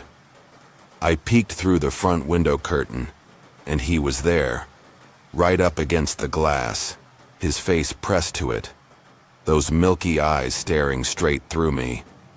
In his hand was the hammer, but now its head was soaked in fresh blood, dripping slowly onto the porch. He tapped on the glass gently, rhythmically, and whispered through the crack, "Open the door. I just want to talk." His voice was hoarse, echoing from somewhere deep, somewhere that no longer belonged to the living. I screamed and ran upstairs, locking myself in the bedroom, clutching my phone as I called the police. The tapping continued downstairs, faster now, more urgent, like he was growing impatient. Through the door crack, I heard the sound of wood breaking. He had smashed through the back door. Heavy footsteps echoed up the stairs, followed by the dragging scrape of the hammer along the wall, leaving deep gouges I later saw with my own eyes. I hid under the bed, holding my breath as the door burst open. His filthy shoes stopped right in front of me, blood dripping steadily from the hammer like the ticking of a clock. Suddenly, police lights flashed through the window, sirens cutting through the darkness. The footsteps retreated quickly, and when the police entered the house, he was gone. Only a broken back door and a trail of blood leading into the backyard, disappearing into the bushes. I never saw him again, but I still felt his eyes on me every night, watching from the window. The police said the house next door had been abandoned for years. No one had lived there since a man murdered his family and vanished decades ago. My family moved away soon after, but the story of that man never left my mind. I started dreaming about him, standing outside my new window, holding a hammer, his yellowed smile glowing in the dark. Once, while going through old belongings, I found a scrap of paper tucked inside, a book I'd left behind at the old house. In jagged handwriting, it read, "I'll always be near you." I burned the paper, but the smoke couldn't mask the faint smell of rot, like dried blood on his hammer. Years later, I returned to the old neighborhood in search of answers. The neighbor's house had been demolished, but a child nearby told me a story about the knocker, a ghost that appears on moonless nights tapping on someone's window before vanishing with them. That night, while staying at a nearby hotel, I awoke to the sound of soft knocking on the glass, slow, steady, like his old rhythm. I pulled back the curtain, and although no one was there, I knew he was still waiting, his unseen eyes watching me through the dark.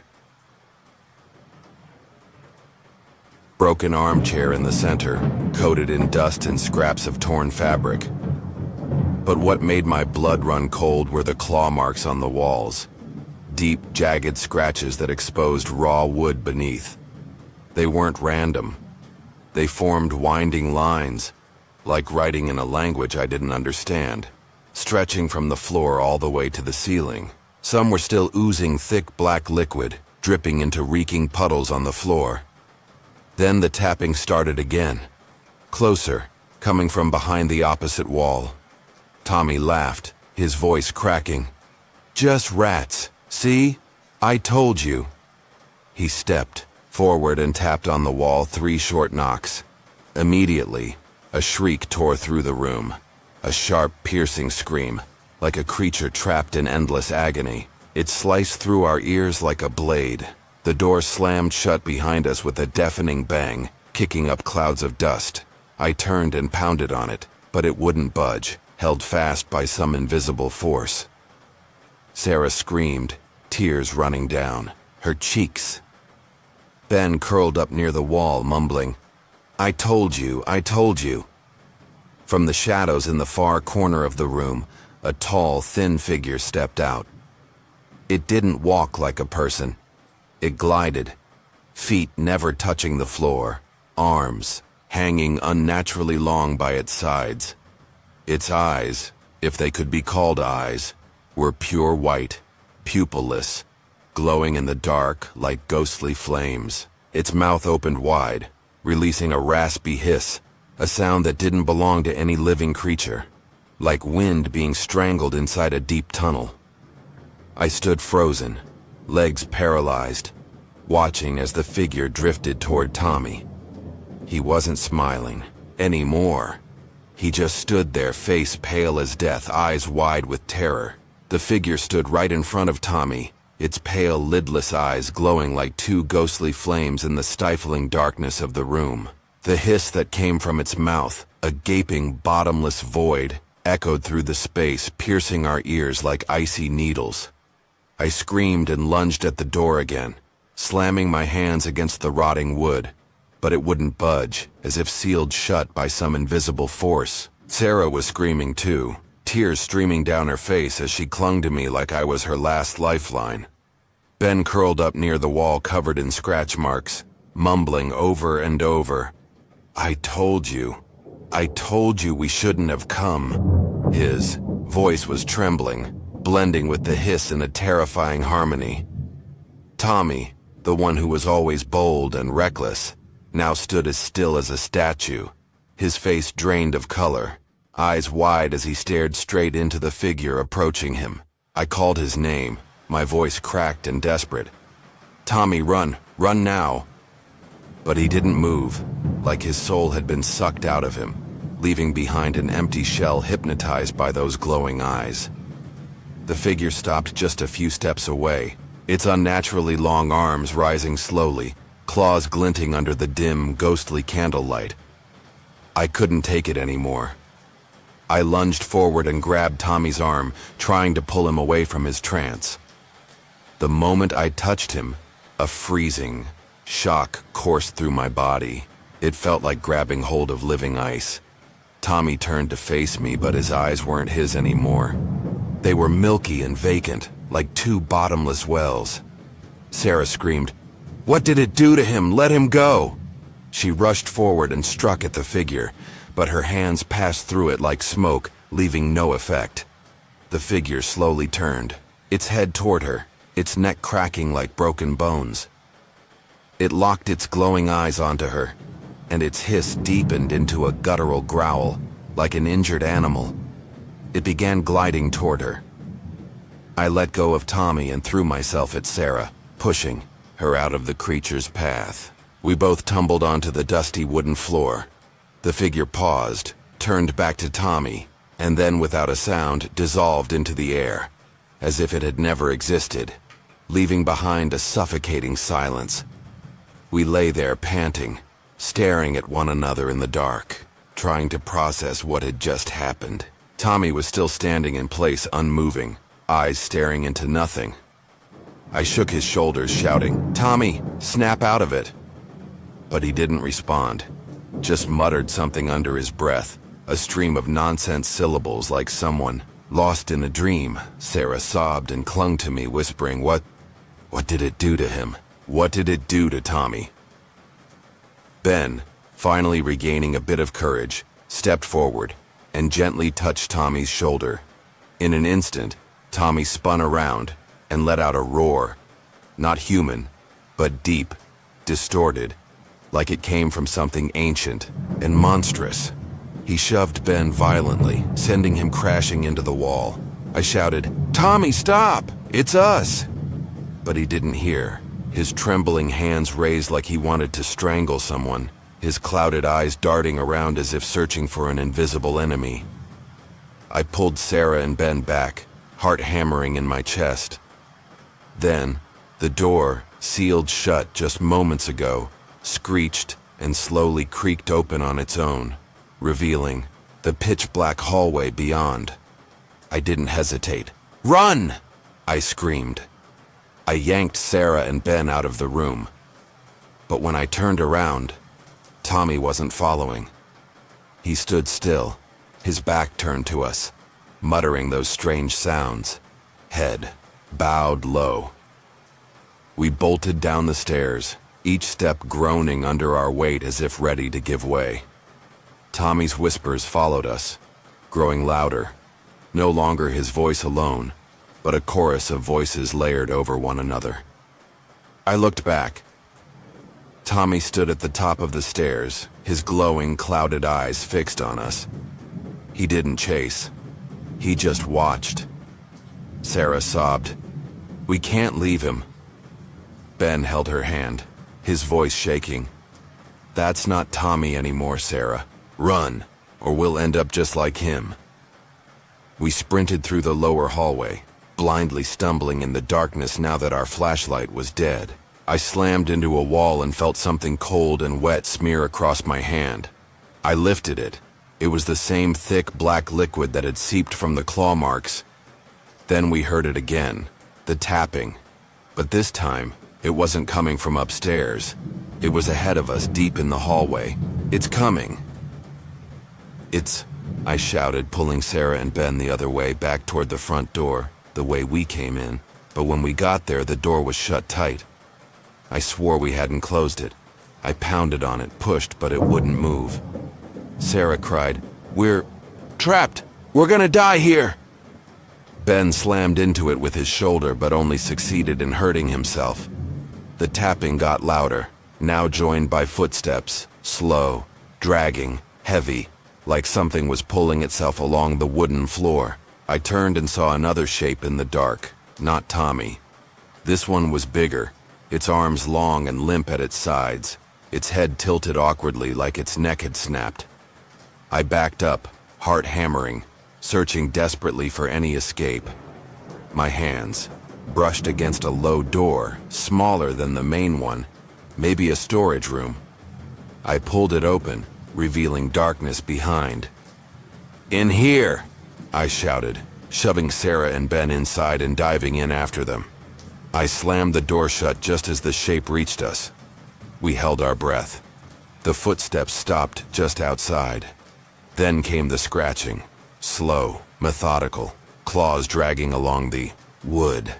After what felt like forever, it stopped. The footsteps receded.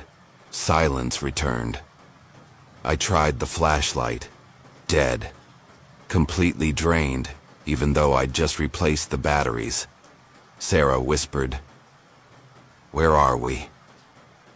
Dim light trickled in, through a crack in the wall, revealing a tiny room, probably a supply closet. Rotten wooden shelves lined with ancient dusty boxes. Puddles of black liquid stained the floor, leading to a shadowy corner. Ben pointed. "There, look." In that corner was a hole in the floor, small, but just big enough for a person to squeeze through. The stench rising from it was unbearable, like a corpse left underwater for weeks. I crawled closer. A faint flickering light came from deep below. Not natural light, but the artificial kind. Like an old lamp. Sarah grabbed my hand, pleading, "Don't go down there, please." But Ben shook his head. "If we don't find a way out, we're gonna die in here. That might be our only chance." I took a deep breath, trying to steady myself. Every instinct screamed that it was a trap, that something was waiting. But then I heard the tapping again, louder this time, from just outside the door. It knew where we were. I looked at Sarah and Ben and nodded. "We have to try." I went first, gripping the rotted floorboards. The wood crumbled beneath my fingers. Sarah and Ben followed, and together we slid down a short slope into a wider space. My feet hit the ground, and I heard it. Water. Not dripping now, but lapping softly, like we were inside a flooded cavern. I reached out and touched something. Cold, slick, like dead flesh. I pulled back, trembling. "There's something here," Sarah sobbed. "I want to go home." Before I could respond, the hiss came again, from deeper in the dark. Not one voice, dozens. A cursed choir of the damned. We turned to flee, but the hole had vanished. A solid wooden wall stood behind us. The hissing grew louder. Shapes emerged. Not one, but many. Eyes glowing white like stars in a pitch-black sky. Grabbed Sarah and Ben's hands. "Run!" We ran through the darkness, slipping on the damp floor, bouncing off unseen walls. The hissing chased us, now joined by the roar of rushing water, as if we were diving deeper into an underground ocean. I had no idea how far we ran, but then ahead, a dim light. A door, old, rusted, iron. A massive padlock hanging from it. Threw myself at it, but it wouldn't budge. Behind us, the glowing-eyed figures were closing in. "Open it!" Sarah screamed. I fumbled along the floor. My hand landed on a rusty bar, a key, barely holding together. I jammed it in, twisted. The lock snapped open with a sharp crack. The door groaned and swung wide. We tumbled through into cold, wet darkness. The hissing stopped at the threshold. They couldn't pass. I lay there gasping. Sarah and Ben clung to each other. I looked around. In the faint light from a crack above, I realized we were in a basement. Stone walls, water ankle deep. The air smelled like a drowned cemetery. I stood, legs shaking, and looked back at the iron door. It was still open, but beyond it, only blackness remained. Like the world behind us had disappeared, I turned to Sarah and Ben. "We have to find another way out." But before they could answer, I heard a new sound. Not hissing, not tapping, singing. A soft, broken song, like a child sobbing in despair. The sound came from the far end of the basement. We turned, and there it was. A small figure. Not tall, not thin. A child. Long, matted hair covering its face. Sarah whispered, "Who is that?" I didn't answer. I just felt the cold seep into my bones. The child moved, floating toward us, and the song grew louder. A sorrowful tune, repeating like a curse. I backed away, pulling Sarah and Ben with me. But when we turned to flee, the iron door was gone. We were trapped with it. The childlike figure stood in the far corner of the basement, tangled hair hiding its face, gliding silently toward us in terrifying stillness. Its song, soft, broken, like the mournful weeping of a trapped soul, echoed through the damp space, mixing with the gentle lapping of water at our ankles. I clutched Sarah and Ben's hands, stepping back slowly, my heart pounding as if it might shatter through my ribs. The iron door behind us was sealed tight, no way back, and the vast basement felt like a massive trap, lined with moss-covered stone walls and thick with the stench of rotting water that swirled around our feet. Sarah whispered, her voice trembling. "What is that thing? What do we do?" I didn't answer. My eyes stayed fixed on the figure drawing closer. In the dim light from a crack in the ceiling, I could see its feet, or what should have been feet, not touching the ground but hovering just above the black water, sending ripples across the surface with every eerie movement. Ben held his head, mumbling, "We shouldn't have come down here. We should never have come to this house." I wanted to tell him to shut up, but I didn't dare. The child's song seemed to swell every time we spoke, as though it was feeding on our fear. I turned, running my hand along the slick, icy stone wall, desperately searching for an escape. My fingers brushed against deep carvings, not like the claw marks upstairs, but strange symbols, twisting like an ancient script. Moss grew around them, but the lines were clear, etched with intention.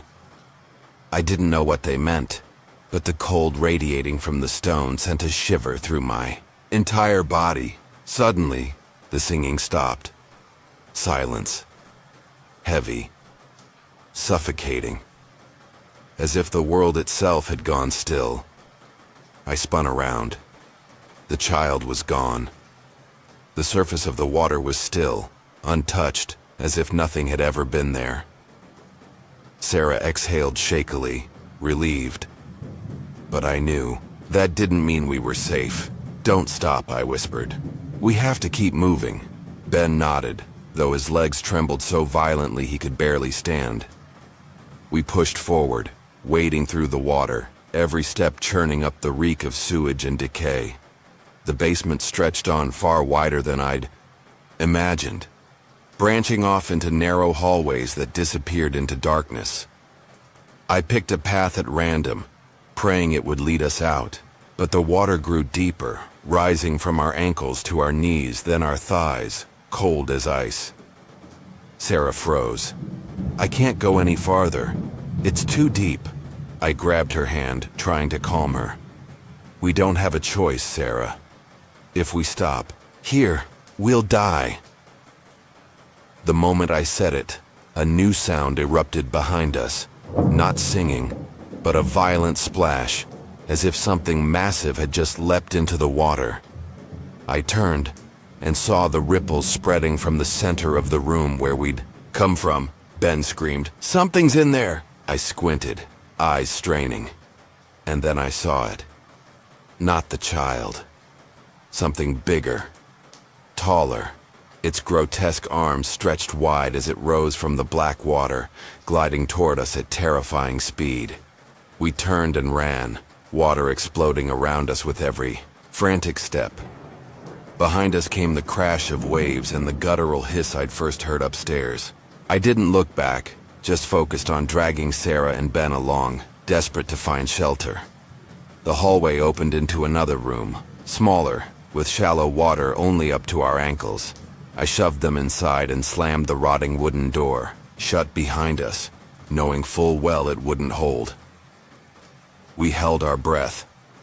Outside, a splash.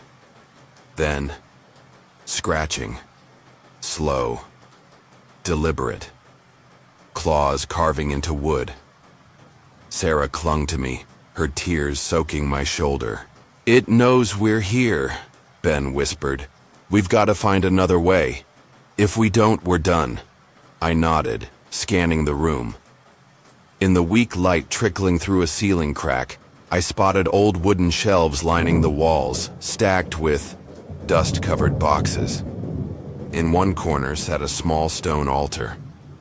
Atop it, a tattered leather-bound book, tied shut with a moldy rope.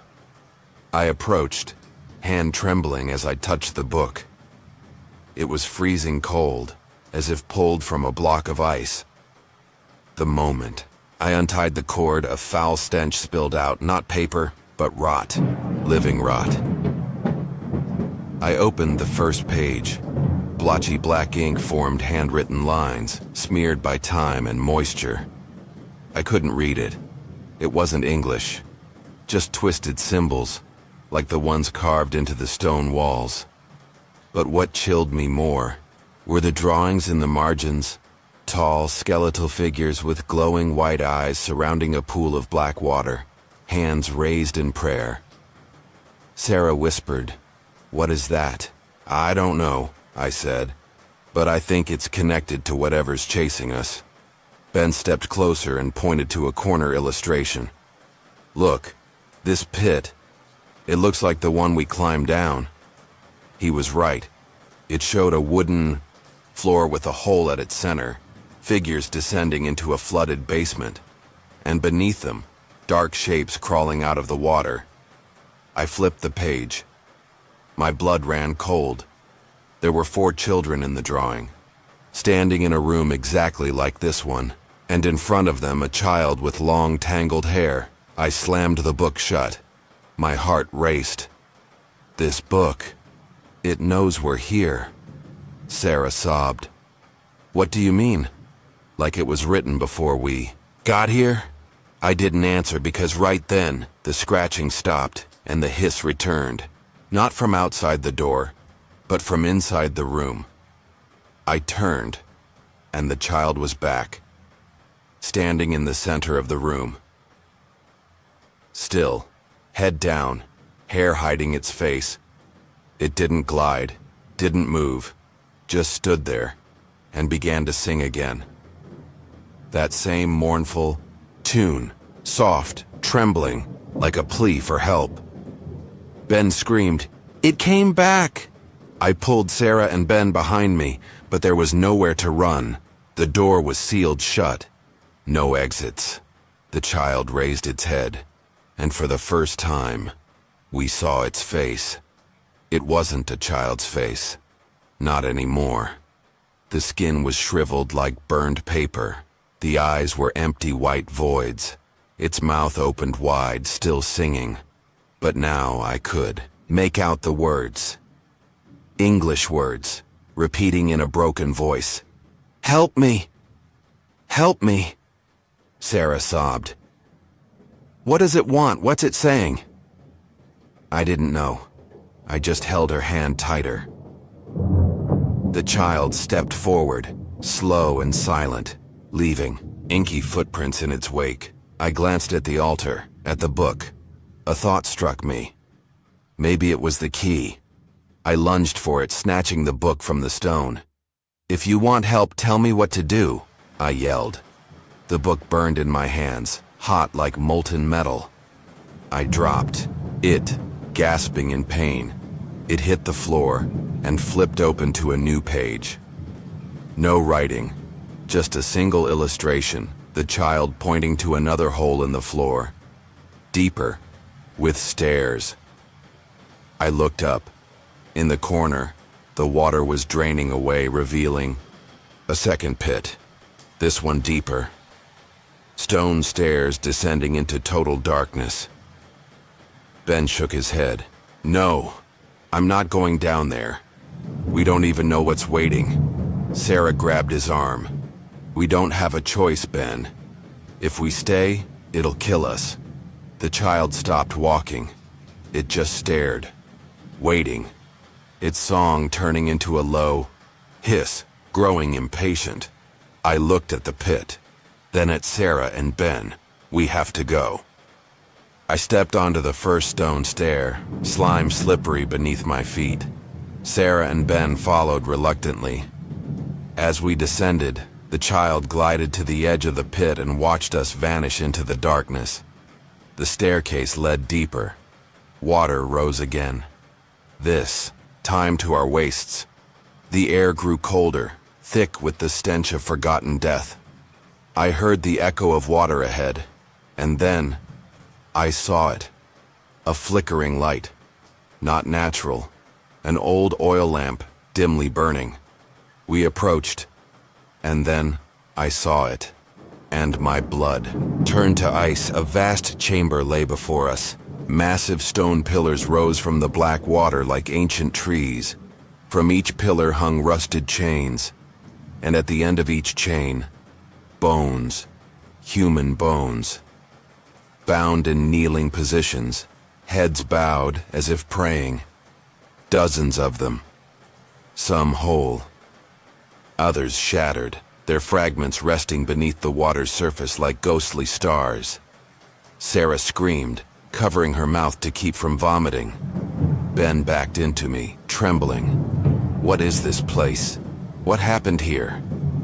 I didn't answer, because, just then, some of the skulls began to move, slowly, lifting, and in their empty sockets, pale lights flickered. The same pale lights we'd seen before, the same as the child. Hissing erupted from every direction, not from one place, but from all. Around us, I turned to Sarah and Ben.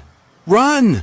But before we could move, the chains rattled and the bones stood, dragging chains, wading through the water toward us. We fled. Splashes and metallic clinks echoed behind. The hiss rose louder, like a machine of death waking up. Far ahead, I spotted another door. Small, wooden, no lock. There!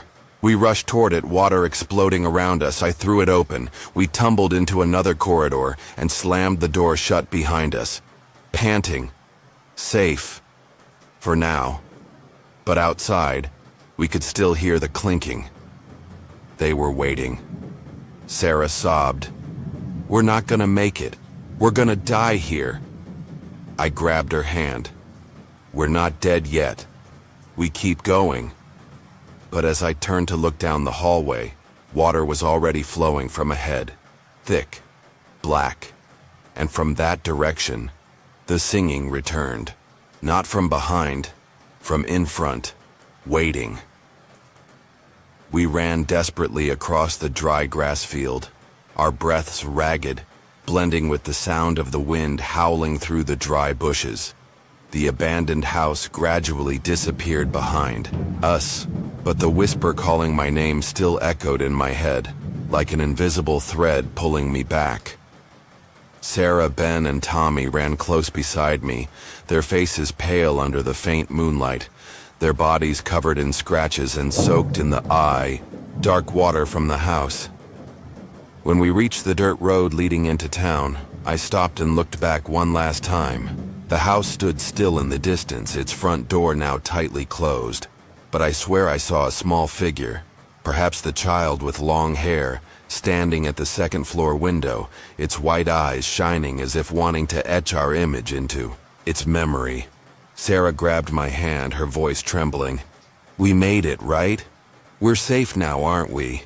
I wanted to nod, to say that everything was over. But the small scratches on my hand, not from broken glass but from sharp fingernails, still throbbed every time I moved. I whispered, "I'm not sure, Sarah. I'm not sure." Tommy looked at me, his eyes still full of panic. I can still hear them in my head. That whisper, it won't stop. Ben held his head, mumbling, "We shouldn't have gone in there. We should never have gone in there." We trudged home, no one speaking a word. When we reached the neighborhood, the yellow streetlights cast a pale glow over us, highlighting our disheveled state, torn clothes, hair matted with dark water, and stains that couldn't be washed off. I took Sarah and Ben home first, watching them walk through the door with their parents' worried glances, but no one asked anything. Perhaps they thought we were just playing in the rain. Tommy stayed with me since his house was closest to mine. When we reached my front door, I looked back at him. "You okay?" Tommy shook his head. "I don't know. I don't remember anything after that shadow attacked me, but I feel like something is inside me." I patted his shoulder. "Go get some rest. We'll figure it out tomorrow." But as Tommy turned to leave, I saw his hand tremble, and under the streetlight, I swear I saw a trail of dark water dripping from his sleeve, falling to the ground in small, foul-smelling drops. I stepped inside, closed the door, and leaned against the wall, trying to calm myself. When I told my parents, they didn't believe me, thinking it was just a prank by the neighborhood kids. My dad laughed loudly. "Where have you been to end up like this? Go take a shower, you look like you just waded through a pond." My mom shook her head. "Stop imagining things, son. There's no such thing as ghosts in an abandoned house." I didn't argue, just nodded and went to my room. But when I closed the door, I looked at my hand. The scratches were still bright red, and under my nails, I saw a bit of black mud, like the kind from the basement of that house. I washed my hands thoroughly, but the stench wouldn't go away, as if it had seeped into my skin. That night, I lay in bed, my eyes fixed on the ceiling trying to sleep, but the whispering came again. Not from outside the window, but from inside my head, repeating, "Come back, come back." I sat up suddenly, my heart racing. And when I looked out the window, I saw the abandoned house in the distance. Though I couldn't see it clearly from here, I felt like it was looking back at me. The next morning, I decided I had to find out what happened. I couldn't live with this fear anymore. I couldn't let the whispers and the scratches haunt me any longer. I called Sarah, Ben, and Tommy, and we met at the big tree near my house, the place we used to gather before we stepped into that nightmare. When we all arrived, I saw they weren't any better off than me. Sarah's eyes were sunken from lack of sleep. Ben was shaking as if he had a fever, and Tommy was silent, his eyes blank, staring at the ground. I said, "We have to find out what that house is. Otherwise, we'll never escape it." Sarah protested, "Are you crazy? We just got out and now you want to go back?" But Tommy looked up, his voice hoarse. "I agree with him. I can't take it anymore. The whisper, it won't stop. I need to know why." Ben nodded, though it was clear he was terrified. "If we don't do something, we're going to lose our minds." Finally, Sarah sighed. "Fine, but we're no..." There! We rushed toward it, water exploding around us. I threw it open. We tumbled into another corridor and slammed the door shut behind us. Panting. Safe. For now. But outside, we could still hear the clinking. They were waiting. Sarah sobbed. "We're not gonna make it. We're gonna die here." I grabbed her hand. "We're not dead yet. We keep going." But as I turned to look down the hallway, water was already flowing from ahead, thick, black, and from that direction, the singing returned. Not from behind, from in front, waiting. We ran desperately across the dry grass field, our breaths ragged, blending with the sound of the wind howling through the dry bushes. The abandoned house gradually disappeared behind us, but the whisper calling my name still echoed in my head, like an invisible thread pulling me back. Sarah, Ben, and Tommy ran close beside me, their faces pale under the faint moonlight, their bodies covered in scratches and soaked in the dark water from the house. When we reached the dirt road leading into town, I stopped and looked back one last time. The house stood still in the distance, its front door now tightly closed. But I swear I saw a small figure, perhaps the child with long hair, standing at the second-floor window, its white eyes shining as if wanting to etch our image into its memory. Sarah grabbed my hand, her voice trembling. "We made it, right? We're safe now, aren't we?" I wanted to nod, to say that everything was over. But the small scratches on my hand, not from broken glass but from sharp fingernails, still throbbed every time I moved. I whispered, "I'm not sure, Sarah. I'm not sure." Tommy looked at me, his eyes still full of panic. I can still hear them in my head. That whisper, it won't stop. Ben held his head, mumbling, "We shouldn't have gone in there. We should never have gone in there." We trudged home, no one speaking a Word. When we reached the neighborhood, the yellow streetlights cast a pale glow over us, highlighting our disheveled state. Torn clothes, hair matted with dark water, and stains that couldn't be washed off. I took Sarah and Ben home first, watching them walk through the door with their parents' worried glances, but no one asked anything. Perhaps they thought we were just playing in the rain. Tommy stayed with me since his house was closest to mine. When we reached my front door, I looked back at him. "You okay?" Tommy shook his head. "I don't know. I don't remember anything after that shadow attacked me, but I feel like something is inside me." I patted his shoulder. "Go get some rest. We'll figure it out tomorrow." But as Tommy turned to leave, I saw his hand tremble, and under the streetlight, I swear I saw a trail of dark water dripping from his sleeve, falling to the ground in small, foul-smelling drops. I stepped inside, closed the door, and leaned against the wall, trying to calm myself. When I told my parents, they didn't believe me, thinking it was just a prank by the neighborhood kids. My dad laughed loudly. "Where have you been to end up like this? Go take a shower. You look like you just waded through a pond." My mom shook her head. "Stop imagining things, son. There's no such thing as ghosts in an abandoned house." I didn't argue, just nodded and went to my room. But when I closed the door, I looked at my hand.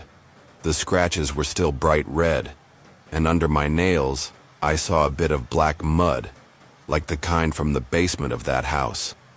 I washed my hands thoroughly, but the stench wouldn't go away, as if it had seeped into my skin. That night, I lay in bed, my eyes fixed on the ceiling, trying to sleep, but the whispering came again. Not from outside the window, but from inside my head, repeating, "Come back, come back." I sat up suddenly, my heart racing.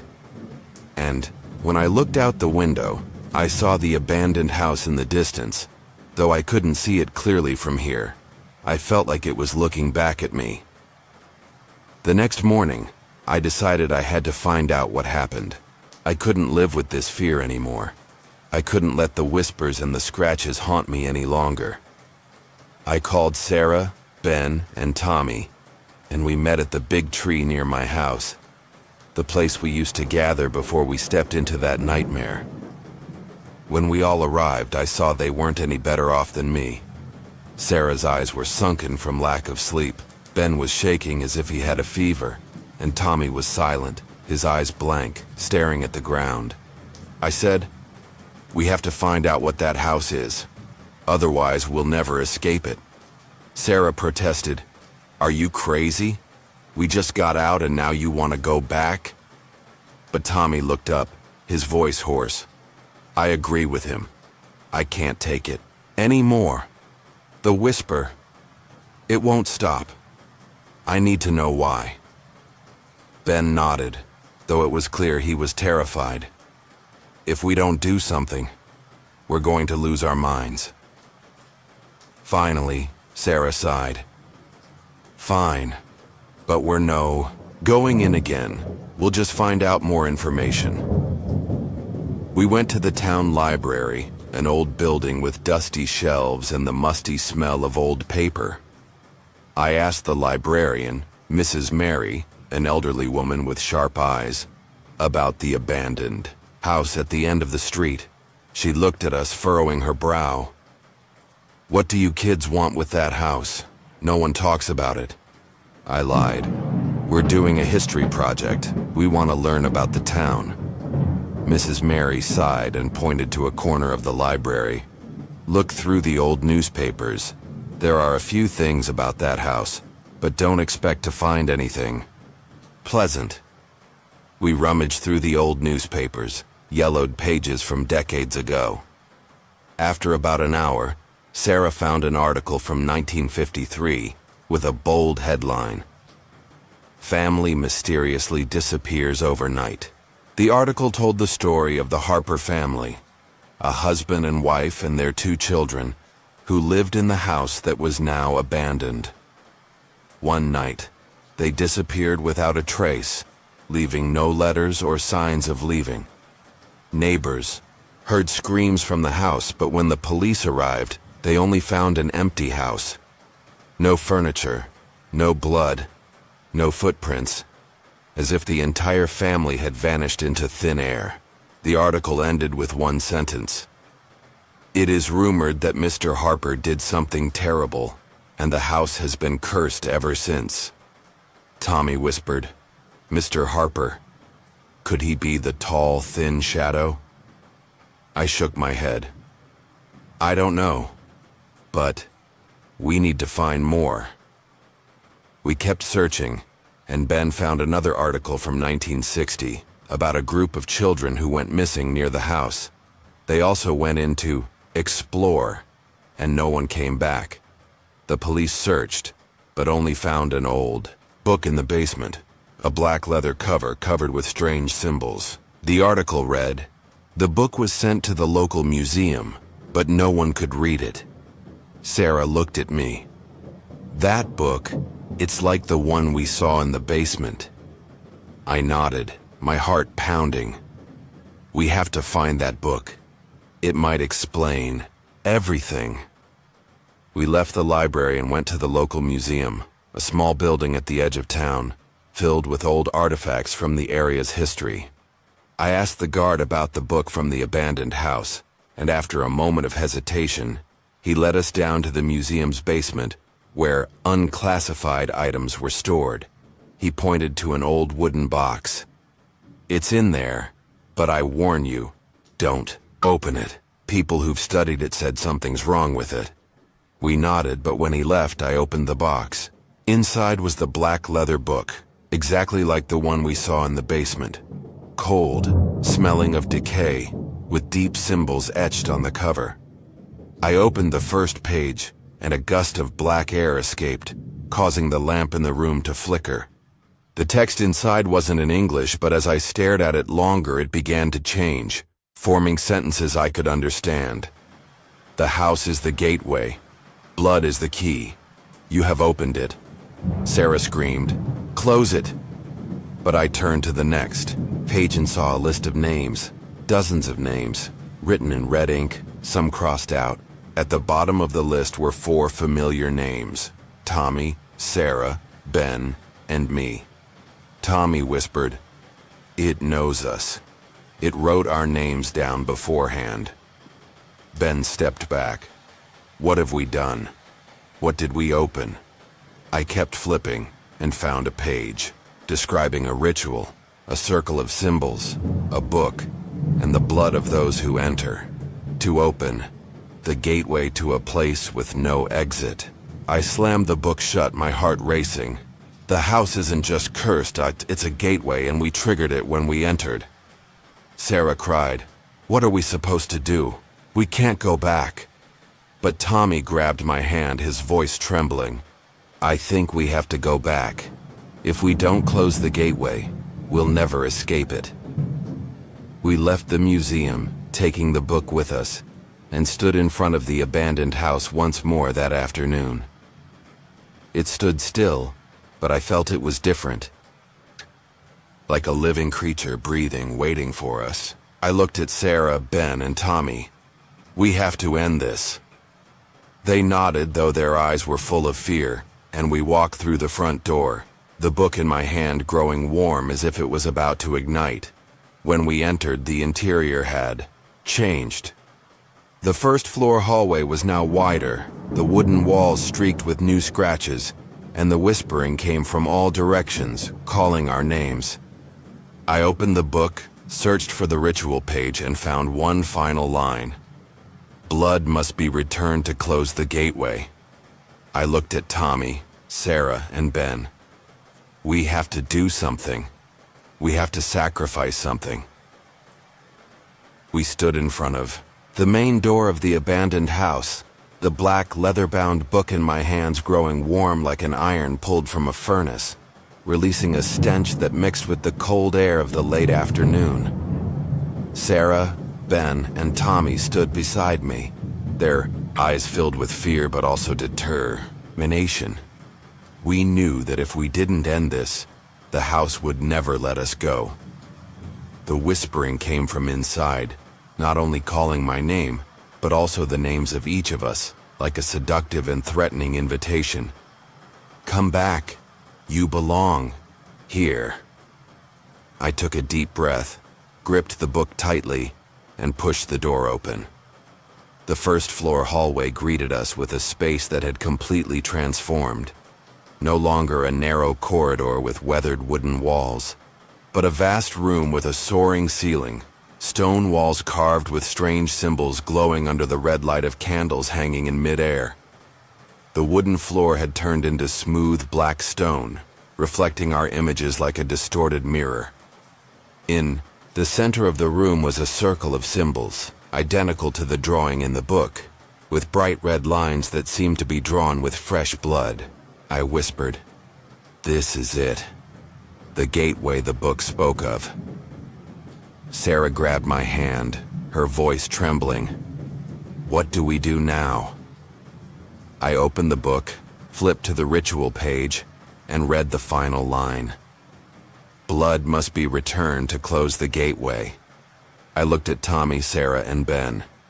It needs our blood, probably the blood of those who opened the gateway. Ben took a step back, shaking his head. "I'm not doing it. I don't want to die." Tommy remained silent, his eyes blank as if he was following the invisible whisper, and I saw a streak of black water dripping from his sleeve, falling to the floor in foul-smelling droplets. I said, "No one has to die. Maybe just a little blood." I took the small knife from my pocket, the one I brought for self-defense, and made a small cut on the palm of my hand. Fresh red blood poured out, dripping onto the circle of symbols, and immediately, the stone floor shook, the red lines glowing brighter, releasing a puff of thick black smoke. Sarah screamed, "What is it doing?" I shook my head. "I don't know, but we have to continue." I handed the knife to Tommy. "It's your turn." Tommy took the knife, but his hand trembled violently, and when he cut his hand, the blood that flowed out wasn't red, it was black, thick like the water from the basement. He whispered, "I'm not okay. I feel it inside me." The black blood fell onto the circle, and the whispering in the room grew louder, now blending with the distant shrieks, like a choir of cursed souls. Sarah cried, "Tommy, what's happening to you?" But before he could answer, the stone floor cracked open, and a large hole widened from the circle, black water rising up to our ankles. Ben screamed, "We did it wrong. It's not closing. It's opening wider." I looked at the book, flipped to the next page, and saw a new line appear in red ink. "A soul must remain to close the gateway." I read it aloud, and we all stood still, staring at each other in fear. Sarah cried, "What does that mean? One person has to die?" I shook my head. "I'm not sure, but we can't let it stay open." Tommy stepped forward, his voice hoarse. "Let me do it, I can't take it anymore. The whisper, it's eating me from the inside." Sarah rushed to him, hugging him tightly. "No, we won't let you do this." But Tommy pushed her away, his eyes now cloudy, just like when the tall shadow attacked him for the first time. "You don't understand. I'm not me anymore. If I stay, you might survive." I shouted, "Tommy, don't!" But he stepped into the center of the circle, and immediately the black water surged up stronger, swallowing his legs, pulling him into the hole. We rushed forward, trying to pull Tommy back, but an invisible force pushed us away, causing us to tumble onto the floor. Tommy looked at us one last time, whispering, "Run." And then he vanished, swallowed by the black water. The hole shook violently, and a horrific screech echoed from deep inside, like the scream of hundreds of torn souls. The stone floor began to close, the red lines dimming, and the whispering in the room ceased, leaving us in deadly silence. Sarah cried uncontrollably, holding me tightly. "Tommy, he's gone." Ben collapsed onto the floor, mumbling, "We killed him. We let him die." I looked at the hole now sealed, with only a streak of black water staining the floor, and felt my heart heavy.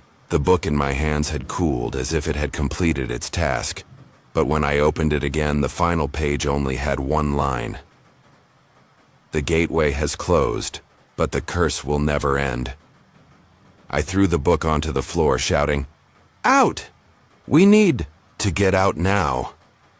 We ran toward the main door, but as we approached, I realized it was no longer the rotting wooden door. It was a large iron door, etched with symbols, exactly like the one we saw upstairs. I struck the door with my hand, but it didn't budge. Sarah cried, "We're trapped! It won't let us go!" Ben charged forward, using his shoulder to hit it, but only caused himself pain with no result. Then, a screech echoed, not from outside, but from deep within. The house and the stone floor beneath our feet began to crack again. Black water surged up, faster than before, rising to our knees in an instant. I turned around and saw them, hundreds of tall, thin figures, the long-haired child, and the skeletons from the basement, all pouring out from the walls, the ceiling, the floor, their white eyes glowing like a sea of dead stars. But this time, there was another figure, Tommy, standing among the entities, his cloudy eyes looking at us, his mouth whispering, "You can't escape." Sarah screamed, "Tommy, is that you?" But I knew it wasn't Tommy anymore. He had become part of the house, part of the curse. I pulled Sarah and Ben back, but there was no place to run. The black water had risen to our waists, and the figures advanced closer, their unusually long hands reaching out as if to grab us. I screamed, "We have to break the door! Use all your strength!" We threw ourselves at the iron door, banging with our hands, shoulders, anything we could, but it wouldn't move.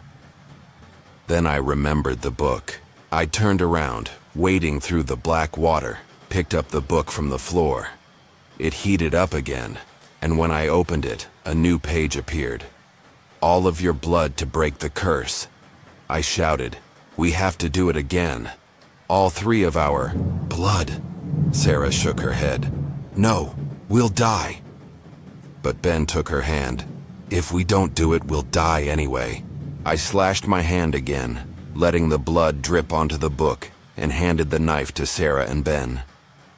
They followed, their hands trembling, and when all three of our blood touched the page, a burst of red light shot out, illuminating the iron door. The door trembled, the symbols on it glowing brightly, and with a loud explosion it swung open, revealing the night sky outside. We ran out, tumbling onto the dry grass, black water pouring from our clothes into stinking puddles. I turned back to look, seeing the house shaking violently, the windows shattering, and one final screech echoing, not in anger, but in despair, as if the curse was breaking apart. The stone floor inside collapsed, pulling the figures into a giant hole, and then the house stood still like a tomb just closing. Sarah cried, "We did it. We escaped." Ben nodded, but his eyes were still full of fear. "Tommy, he's still there."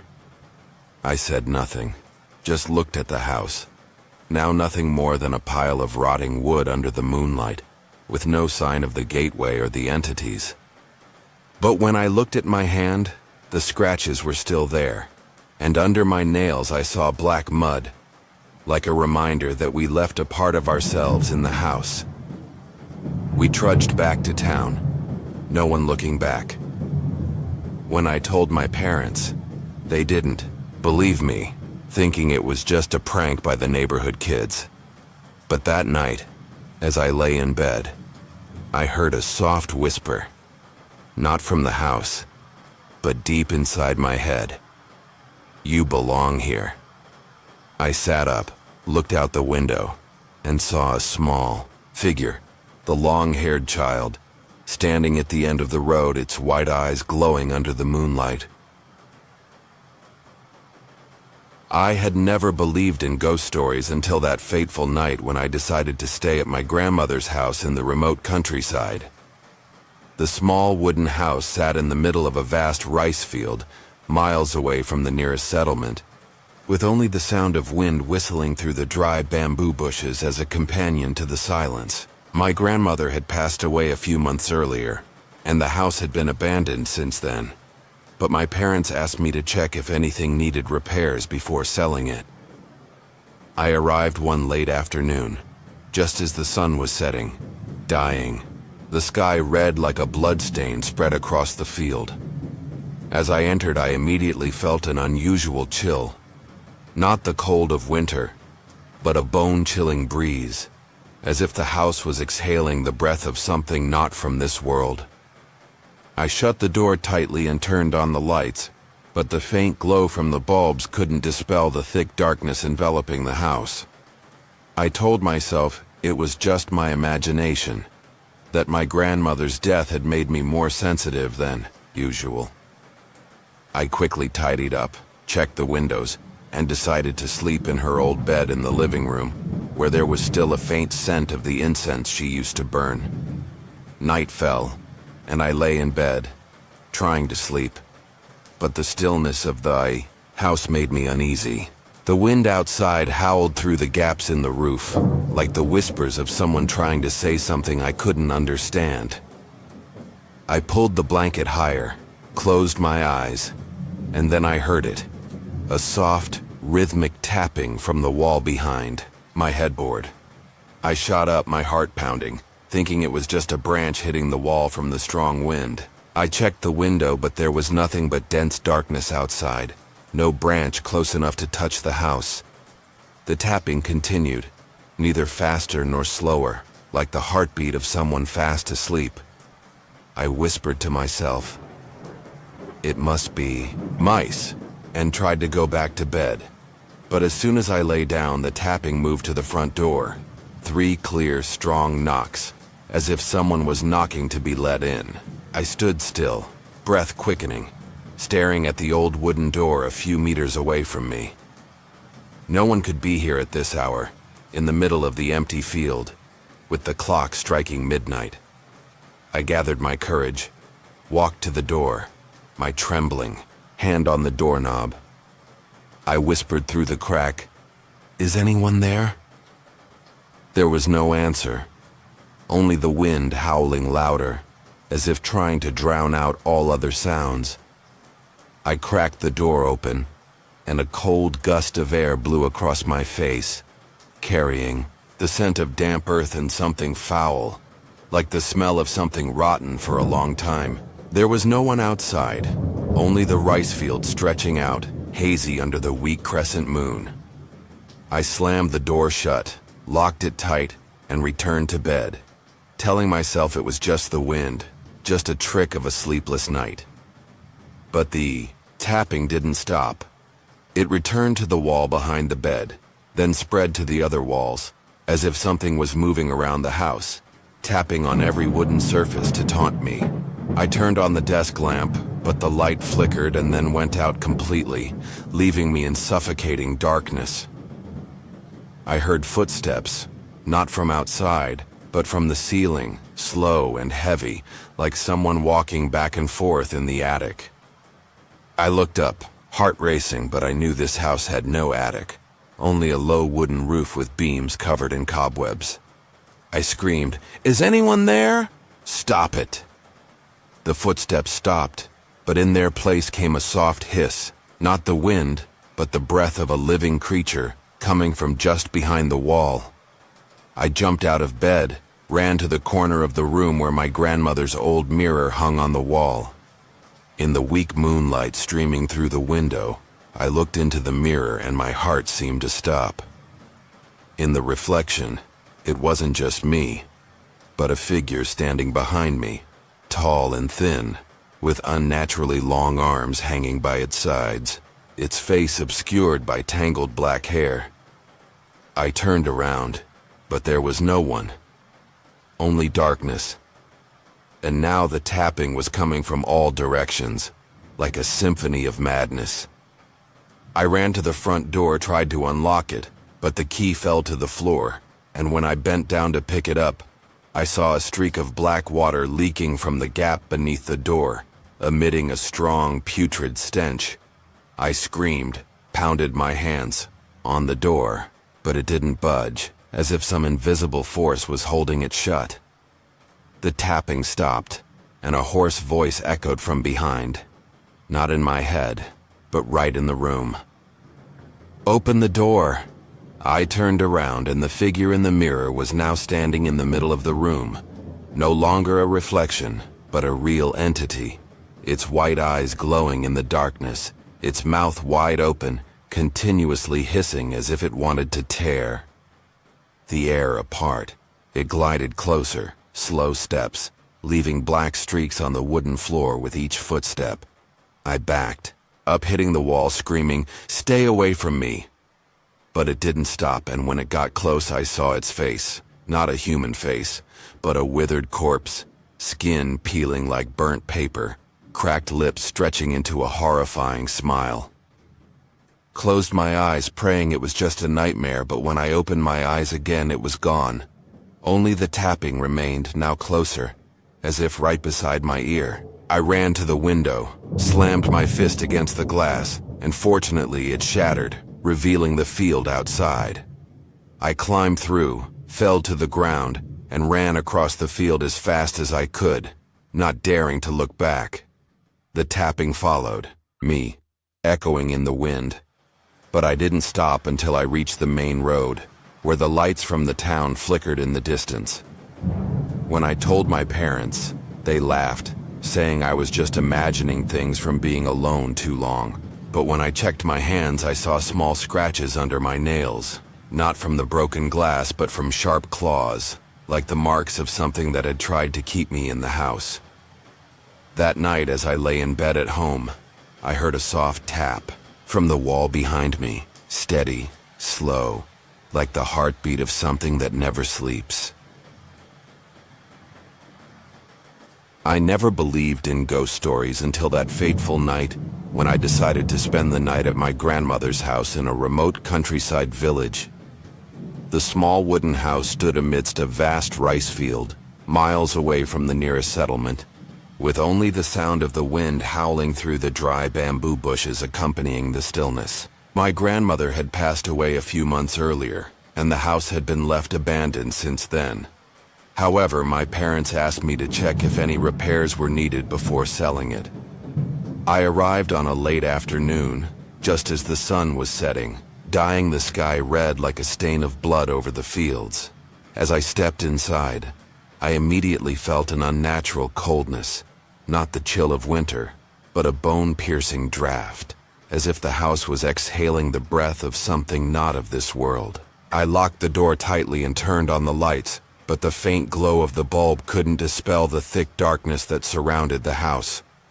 I told myself it was just my imagination, that my grandmother's death had made me more sensitive than usual. I tidied up quickly, checked the windows, and decided to sleep in her old bed in the living room, where the faint scent of the incense she used to burn still lingered. Night fell, and I lay in bed, trying to sleep. But the silence of the house made me uneasy. The wind outside howled through a crack in the roof, like the whisper of someone trying to say something I couldn't understand. I pulled the blanket up high, closed my eyes, and then I heard it. A soft, steady knock coming from the wall, behind my head. I jumped up, my heart pounding, thinking it was a branch hitting the wall due to the strong wind. I checked the window, but there was nothing but dense darkness outside, no branch close enough to touch the house. The knocking continued, neither faster nor slower, like the heartbeat of someone deep in sleep. I whispered to myself, "It's just a mouse," and tried to go back to bed. But as soon as I lay down, the knocking moved to the front door. 3 distinct, forceful knocks, as though someone was knocking to be let in. I froze, my breath quickening, staring at the old wooden door just a few meters away. No one could have come here at this hour, in the middle of a desolate field, when the clock had just struck midnight. I gathered my courage, walked to the door, my hand trembling as I placed it on the doorknob. I whispered through the crack, "Is anyone there?" There was no reply, only the wind howling louder, as if to drown out every other sound. I opened the door slightly, and a blast of cold air hit my face, bringing with it the smell of damp earth and something foul, like the stench of something that had rotted away long ago. There was no one outside, just the endless rice field, stretching out, hazy beneath the faint crescent moonlight. I slammed the door shut, locked it tightly, and returned to the bed, telling myself it was just the wind, just a hallucination from a sleepless night. But the knocking didn't stop. It returned to the wall behind the bed, then spread to the other walls, as if something was moving around the house, knocking on each wooden panel to tease me. I turned on the bedside lamp, but the light flickered and went out, leaving me in suffocating darkness. I heard footsteps, not from outside, but from the ceiling, slow and heavy, as if someone was walking back and forth in the attic. I looked, up, my heart racing, but I knew this house didn't have an attic, only a low wooden ceiling with beams covered in cobwebs. I shouted, "Is anyone there? Stop!" The footsteps stopped, but then came a soft hiss, not the wind, but the breath of a living creature, coming from just behind the wall. I jumped out of bed, ran to the corner of the room where a mirror that belonged to my grandmother hung on the wall. Under the faint moonlight streaming through the window, I looked into the mirror, and my heart nearly stopped. In the reflection, not only was I there, but a figure stood behind me, tall and thin, with unusually long arms hanging limply by its sides, its face obscured by tangled black hair. I turned around, but no one was there, only darkness, and the knocking now came, from all sides like a symphony of madness. I ran to the front door, trying to unlock it, but the key fell to the floor, and as I bent down to pick it up, I saw a streak of black water flowing from the crack under the door, releasing a foul stench. I screamed, banging on the door, but it didn't budge, as though held shut by an invisible force. The knocking stopped, and a hoarse voice echoed from behind, not in my head, but right in the room. "Open the door." I turned around, and the figure in the mirror was now standing in the middle of the room, no longer a reflection, but a real entity, its white, bulging eyes glowing in the dark, its mouth wide open, continuously screeching as if it wanted to tear the air apart. It glided closer, each step slow and deliberate, leaving black streaks on the wooden floor wherever its feet touched. I backed away, crashing into the wall, screaming, "Stay away from me!" But it didn't stop, and when it came closer, I saw its face. Not a human face, but a rotting corpse, its skin peeling like burnt paper, its cracked lips forming a horrifying smile. I shut my eyes, praying this was just a nightmare, but when I opened them again, it had disappeared. Only the knocking remained, now closer, as though right next to my ear. I ran to the window, slammed my hand against the glass, and luckily it shattered, revealing the field outside.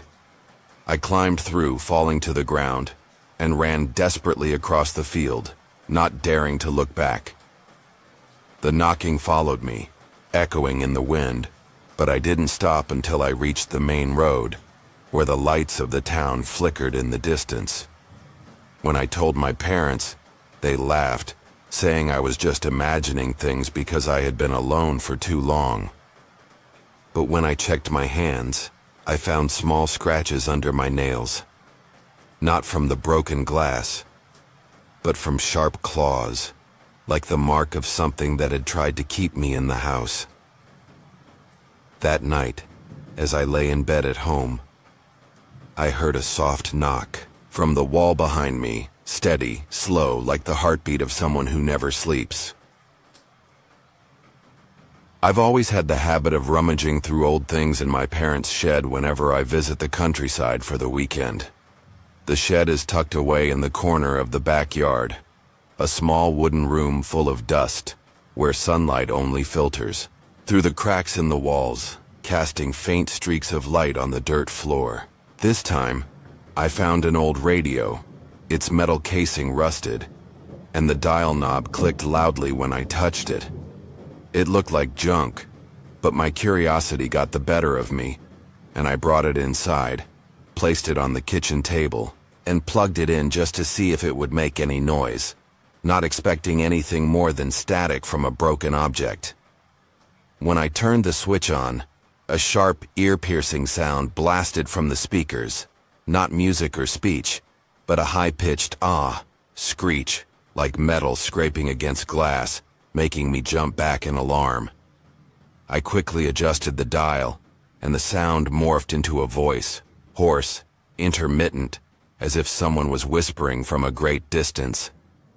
"Listen. Listen to me." I thought it was just a radio station with poor reception, but when I looked closely, the radio's plug wasn't even connected. It was running without power. A chill ran down my spine, but my curiosity pushed me to keep it on. I sat down and listened more intently as the voice grew clearer. "They're coming. They're here." I frowned, wondering who they were, but the voice repeated over and over, growing louder each time as if something was getting closer through the radio waves. I turned the dial to a different frequency, hoping to find a normal station, but all I got was static mixed with the whispers, now accompanied by a knocking sound.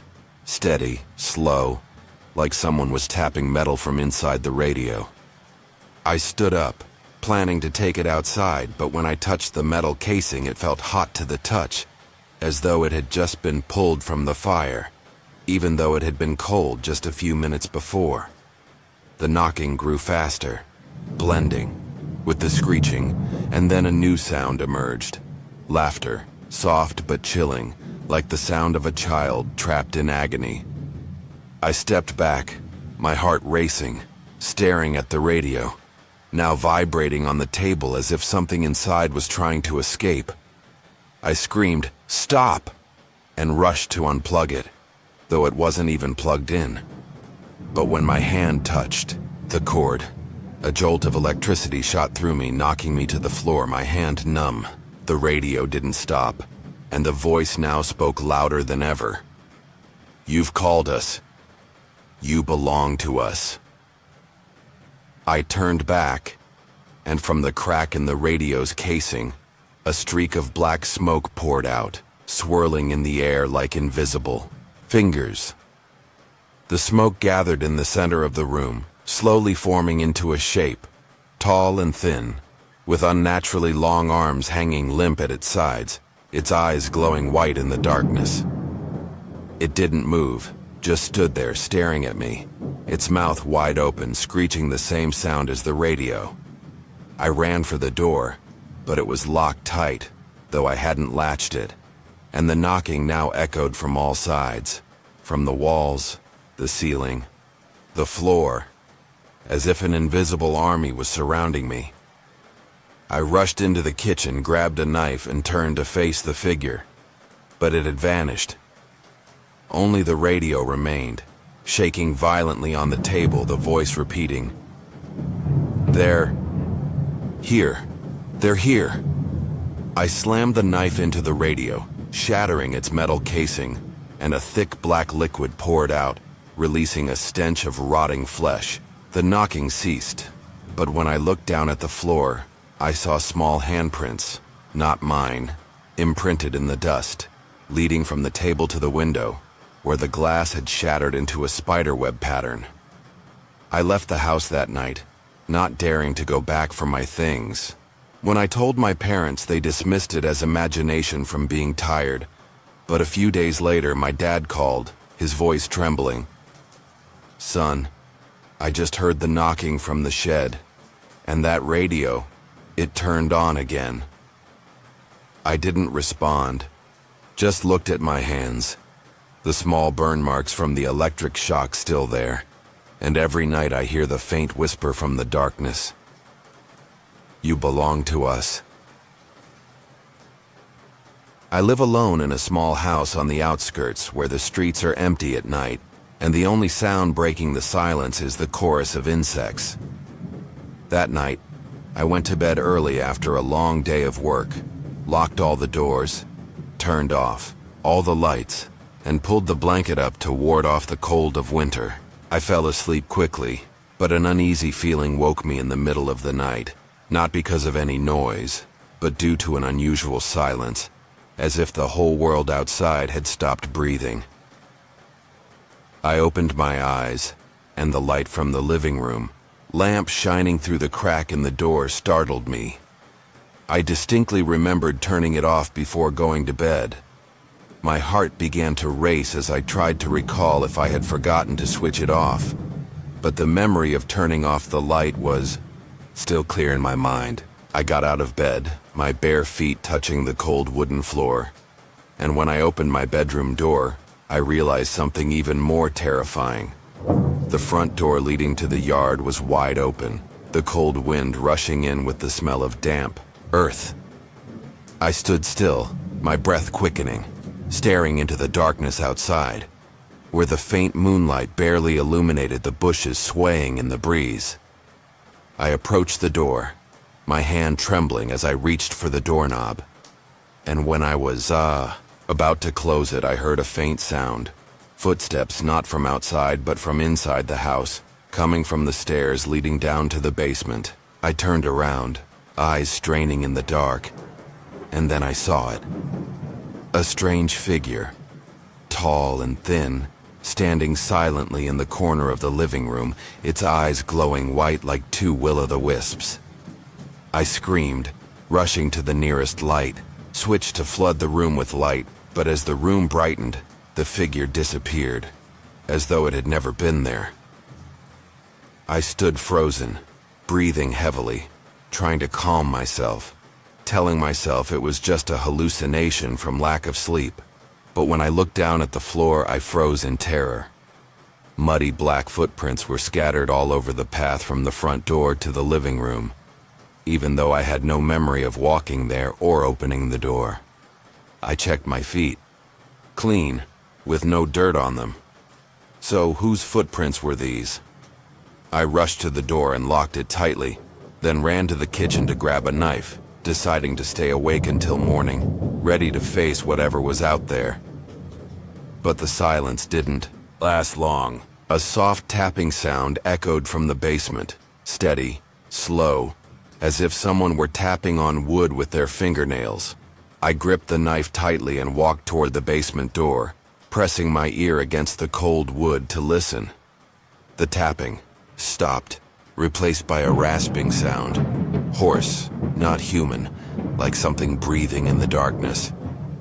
I whispered, "Is anyone there?" No answer came. Only the rasp grew louder, closer, as if it was crawling up the stairs toward me. I pulled back, my heart pounding, and when I turned to look back at the living room, I saw the muddy footprints had grown longer. They now stretched from the living room into the hallway, then circled right back to the basement door, as if whatever it was had been moving through the house without my noticing. I rushed into the bedroom, slammed the door, shut and barricaded it with a chair, but the tapping returned, no longer from the basement but from right behind the wall at the head of my bed. I screamed, "Stay away from me!" But the tapping only grew louder, mixed with a sharp scratching sound, like fingernails digging into wood. I peeked through the crack in the door, and the tall, thin figure reappeared, no longer standing. Still, but gliding closer, its unnaturally long arms reaching out, fingers gleaming under the dim light. Its mouth opened wide, letting out a horrifying screech, and I saw its face, shriveled, skin peeling away, like a long-dead corpse buried deep underground. I rushed to the window, smashed the glass with my fist, and when it shattered, I leapt, outside, falling into the damp grass, running through the empty street until I reached my neighbor's house. When I told my parents over the phone, they dismissed it as imagination from being alone for too long. But the next morning, when I returned with the police, they found muddy footprints all over the house. Not mine, but smaller, longer, as if from a child with sharp toenails. The basement door was scratched up, and from below, they heard a faint rasping sound. I never went back to that house, but every night when I'm in my new home, I still see the tall, thin figure standing outside my window, its white eyes staring at me, as if waiting for me to open the door once more.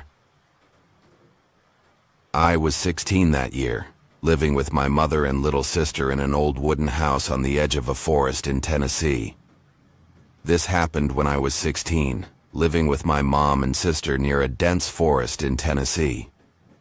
Our house wasn't big, just a simple structure with a rusted tin roof, surrounded by tall, thick oak trees whose leaves were so dense that sunlight rarely reached the forest floor. The woods stretched endlessly behind our home, dark and damp, always carrying the smell of rotting earth and something else I couldn't quite describe, like the scent of life decaying. We moved there because my mom wanted to get away from the city after my dad left. She hoped to find a peaceful place to start over, but even in those first few days I felt something was off. It all began at night. When the sun set, the forest fell into an eerie silence. No birdsong, no insects, only the wind rustling through, the leaves bringing with it a biting cold. And then I heard it. A deep, heavy breathing sound coming from the forest behind our house every night. At first, I thought it was the wind slipping through the gaps between trees, but the sound was too clear, too vivid, as if someone or something was standing between the trees, inhaling and exhaling in a slow, deliberate rhythm. I would lie in bed, ear pressed to the thin wooden wall, trying to pinpoint where it was coming from, but it seemed to be everywhere, circling the house like an invisible barrier. I told my mom the next morning, but she just laughed and said it was probably a deer or a bear in the woods. "You're overthinking it, Jake," she said, stirring a pot of oatmeal on the stove. But I caught a flicker of concern in her eyes, like she had heard it too, but didn't want to admit it. My little sister Lily, who was only 8 at the time, didn't say anything. She just clutched her ragged doll and stared out the window with a blank look. I decided not to push it, thinking maybe I was just imagining things after all the stress of moving. But the breathing didn't stop. Night after night, it became a part of the house, like the ticking of a clock or the creak of the floorboards. Some nights, I would wake up because it was louder than usual, closer, as if whatever it was had crept right up to the wooden fence behind our house. I would turn on the light, grab the old flashlight my dad left behind, and rush out the back door. But when I swept the beam across the trees, I saw nothing but thick, suffocating darkness. I told myself it was just wildlife, like Mom said. But deep down, I knew that wasn't true. Then one night, when the breathing sounded especially loud, I heard something else, a branch snapping. Not from the wind, but like something heavy was moving between the trees. I mustered all my courage, opened my bedroom window and pointed the flashlight outside. And for a brief moment I saw it, a massive shadow, taller than any person I'd ever seen, gliding through the trees. It vanished the instant the light hit it, leaving behind a cold that shot down my spine. I slammed the window shut, heart pounding, and asked myself if I was starting to lose my mind. After that night, I couldn't sleep soundly anymore. The heavy breathing still echoed every night, but it was no longer the only sound. I started hearing other noises, dry leaves being crushed underfoot, twigs snapping, and sometimes a faint hissing, like wind strangled in a throat. I tried to ignore it, telling myself it was just the forest, that these sounds were normal in a wild place like Tennessee, but curiosity or fear kept me from sitting still. One night I saw it, a tall figure standing among the trees. I remember the moment vividly. The full moon hung high in the sky, casting a silver glow through the canopy, bathing the forest in a dim, ghostly light. I was sitting on my bed, staring out the window, when the figure appeared. It was standing about 20 meters from the house, between two massive oak trees, so tall its head nearly reached the lowest branches, at least 8 feet high. I couldn't make out the details, only its slender, distorted shape, like a shadow stretched by warped light. I hurried to grab the flashlight on my desk, my hands trembling as I switched it on. I turned on the beam, but it was already gone, as if it had dissolved into the air. The light swept across the spot where it had been, but there was nothing left, just bare tree trunks and darkness. I stood frozen, breathing heavily, trying to convince myself it was a trick of the eye, that the moonlight had fooled me. But I knew I wasn't imagining it. That thing had been real, and it wasn't like any person or animal I'd ever seen. The next morning, I told my mom. She looked at me, her eyes showing more worry than before. "Are you sure?" she asked, her voice trembling slightly. I nodded, describing the figure, tall, slender, silent. She was quiet for a while, then told me that some of the old neighbors used to mention something called the Glimmer Man, a local legend about a mysterious entity in the woods, tall and shimmering like heat waves, appearing and disappearing without a trace. "They say it doesn't hurt anyone," she said, though her tone lacked conviction. I decided to check the woods myself. When Mom and Lily were asleep, I grabbed a flashlight and a pocket knife and stepped outside. The air was freezing, and the breathing was louder than ever, like it was standing right beyond the fence. I swept the light across the trees, and, for a moment, I saw it again. The tall figure shimmering like it was made of distorted light, standing perfectly still, watching me. I screamed and swung the knife in panic, but it vanished before I could get close. I ran back into the house, locked the door tight, and wondered if I had just invited it even closer. After the second time I saw that figure, I couldn't deny it anymore. It was tall, taller than any person, and it shimmered like it was made of heat waves or something unnatural. I started paying closer attention every time it appeared. I couldn't always see it clearly, but whenever moonlight or my flashlight hit it, its body seemed to ripple and distort like a mirage on hot asphalt in the middle of summer. It had no face, no distinct features, just a tall, flickering silhouette, standing silently in the woods like it was watching us. My mom began to believe something supernatural was happening. She thought it was a spirit, maybe the ghost of a hunter or an ancient forest guardian. She started placing small wooden crosses around the house and whispering old prayers she had learned from my grandmother whenever the breathing returned. But I didn't think it was a ghost. I had heard about the Glimmer Man from a few kids at school before we moved here.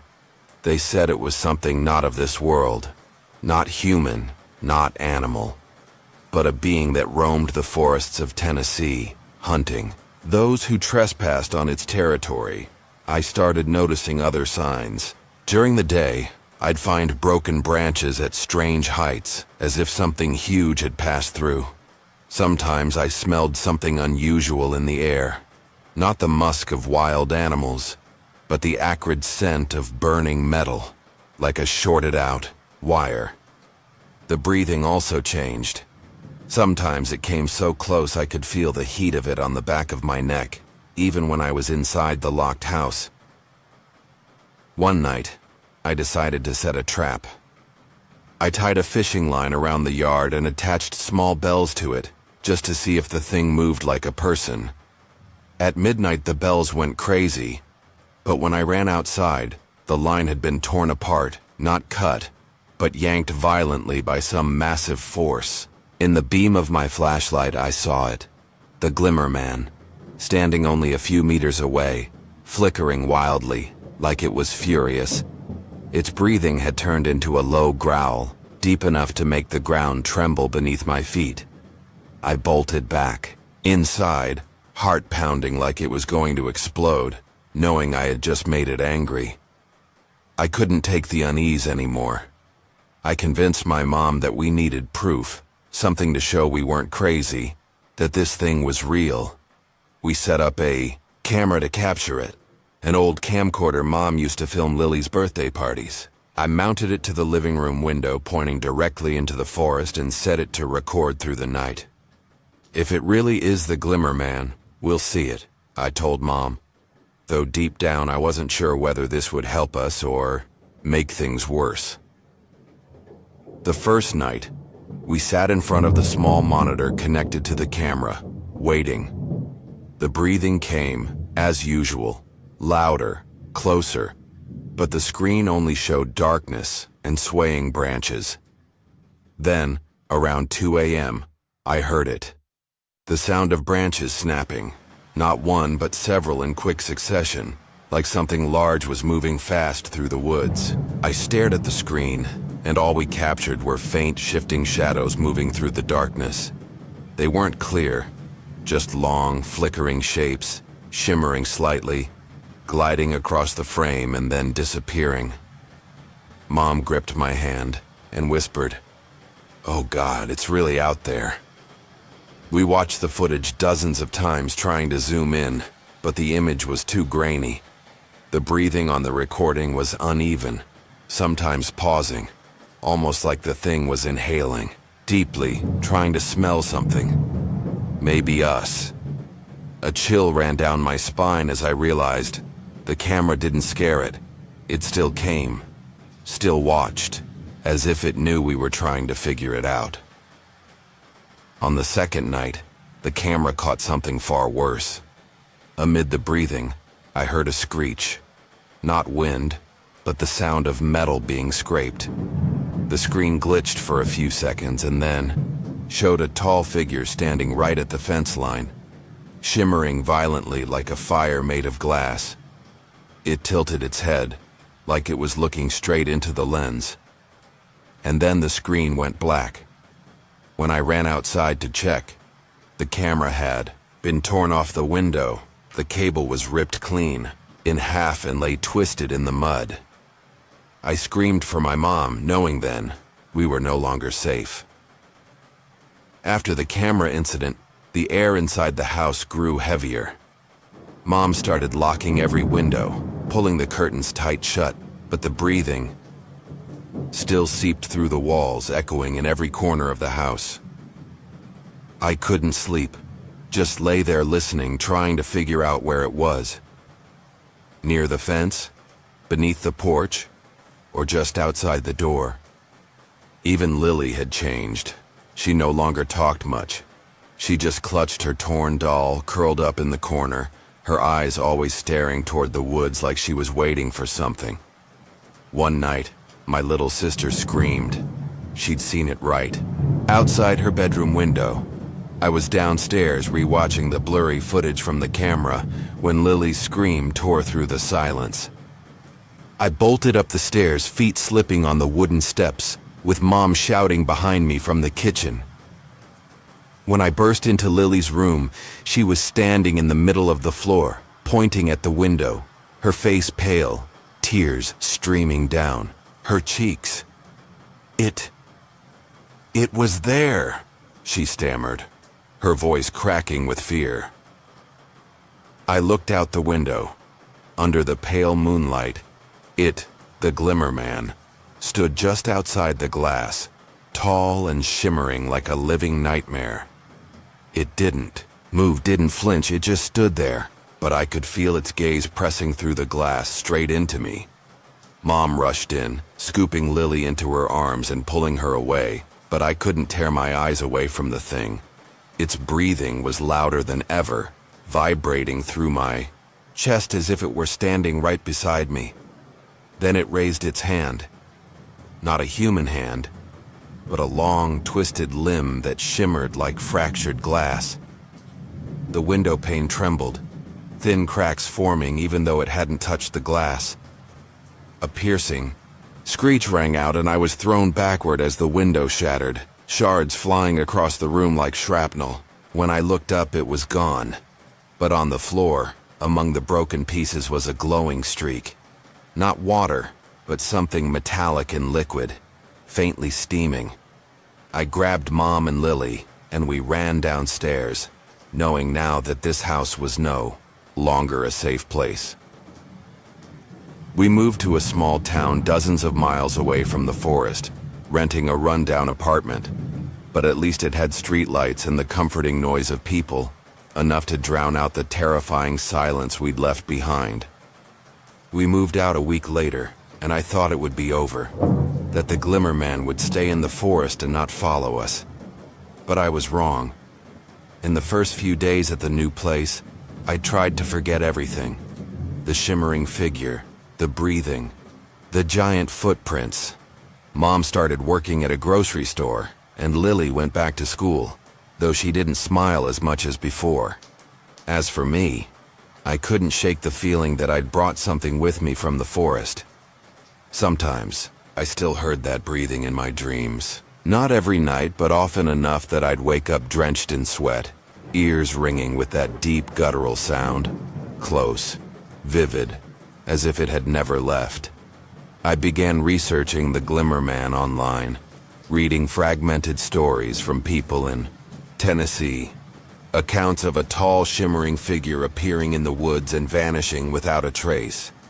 One hunter claimed he once saw it standing on a hill, silent, unmoving, but when he fired his gun, the bullet passed through it like air. Another story mentioned strange markings left behind, circles with two intersecting lines, as a warning.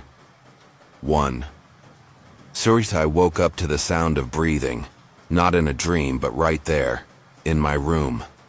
I turned on the light, heart pounding, and saw a faint shimmer on the wall, like the metallic liquid from the night the window shattered.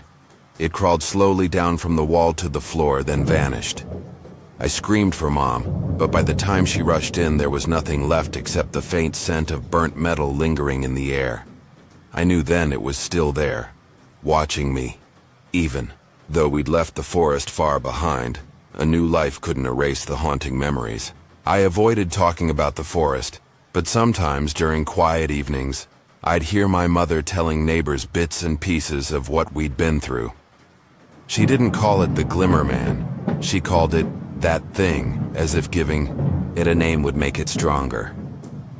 Lily started drawing again. Tall, shimmering figures standing in the woods, with distorted arms raised as if beckoning.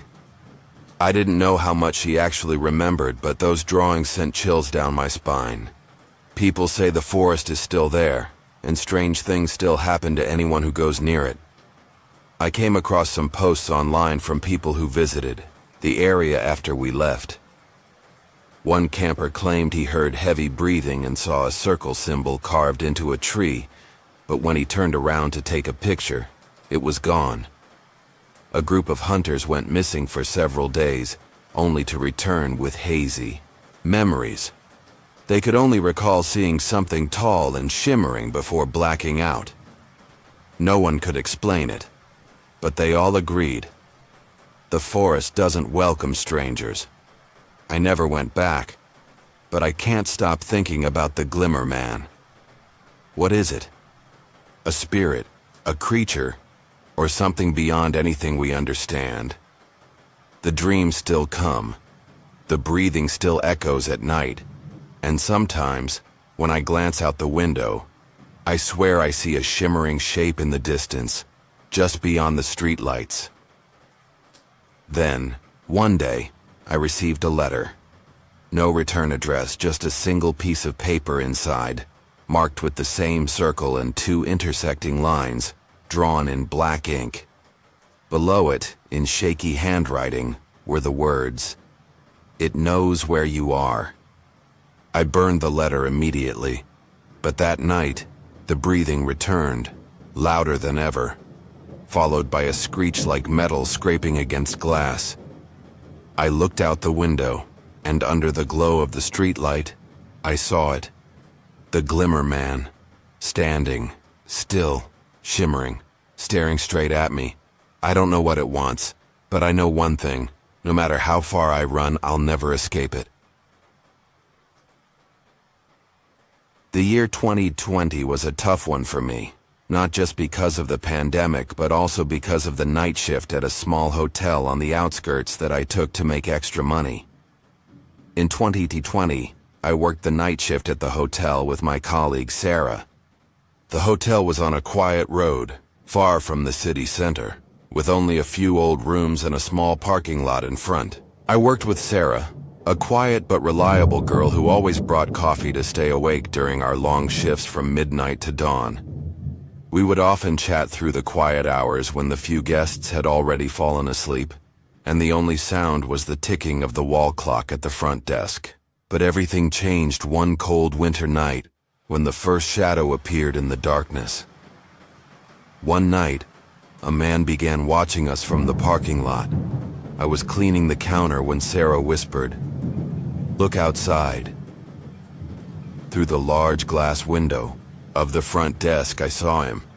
A tall, thin man wearing a tattered coat, standing next to an old shopping cart in the parking lot. He didn't do anything, just stood there, gripping the cart tightly, his eyes fixed on us. The neon light from the hotel sign illuminated his face, but I couldn't see clearly. I could only make out his bright, piercing eyes, like two glowing spots in the dark. I forced a smile and told Sarah, "He's probably just a homeless guy, looking for shelter." But both of us felt a chill run down our spines. That night, he didn't leave. He stood there for hours, just staring. And sometimes he would push the cart closer. The sound of the metal scraping against the concrete echoed, sharply, mixed with the sound of the wind howling through the empty parking lot. Sarah suggested locking the main door, even though the hotel always kept it open for late-night guests. I agreed and turned the bolt, but through the glass, I still saw him. Now closer, the cart just a few meters from the door. He didn't knock, didn't say anything, just stood still, his head slightly tilted, as if listening to us whispering in fear. When I turned back to the counter to grab my phone and call the police, the lights in the lobby flickered. I looked up, and through the window I saw him raise his hand, not waving but as if drawing something in the air, his thin fingers slowly twirling. The sound of the shopping cart stopped, replaced by a harsh rasping sound, like strangled breath coming from his direction. Sarah screamed, pointing outside.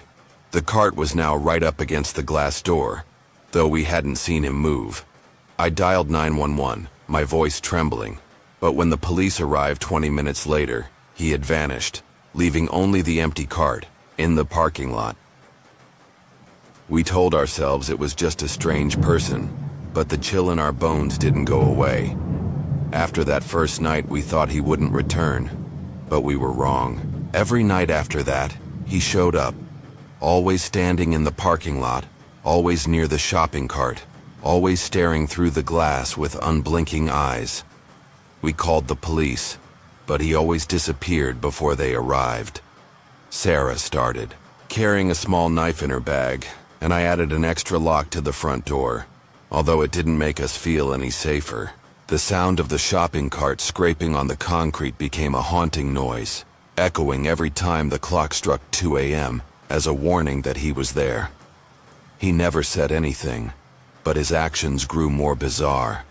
Some nights, he would push the cart right up to the glass door, leaving long scratches on the glass that we couldn't explain. Other nights we saw his shadow reflected on the door, even though the light wasn't bright enough to cast a shadow. Tall, thin, unnatural, like a stretched-out mannequin. We started recording the times he appeared, hoping to find a pattern, but he didn't follow any rules. We just knew he was always there, always watching. One night when I was checking the registration book, I heard a tapping, not on the door but on the glass right behind me.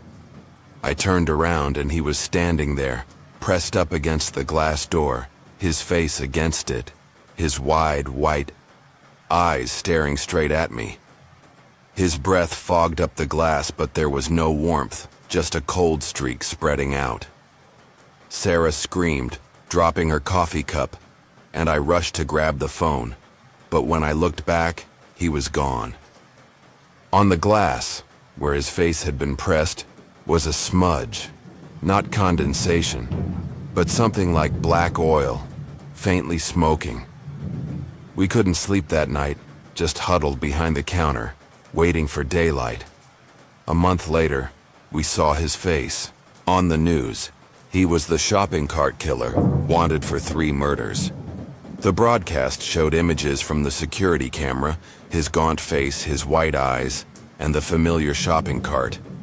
He had killed people in nearby towns, leaving his victims in abandoned shopping carts. The police said he targeted night shift workers, solitary people who were easy to track. Sarah and I looked at each other, our hands shaking, realizing we had almost become his next victims. It was a cold winter night in the suburbs, with just me and my little daughter, Lily, in the old wooden house we called home. We were alone for the night. The house sat at the end of a narrow dirt road, surrounded by tall pine trees and thick darkness, where streetlights never reached.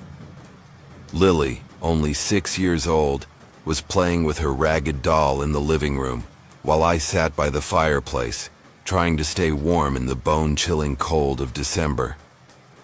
The only sound breaking the silence was the crackling of the fire, until the clock on the wall struck midnight, and everything changed. Around midnight, we heard a knock on the window.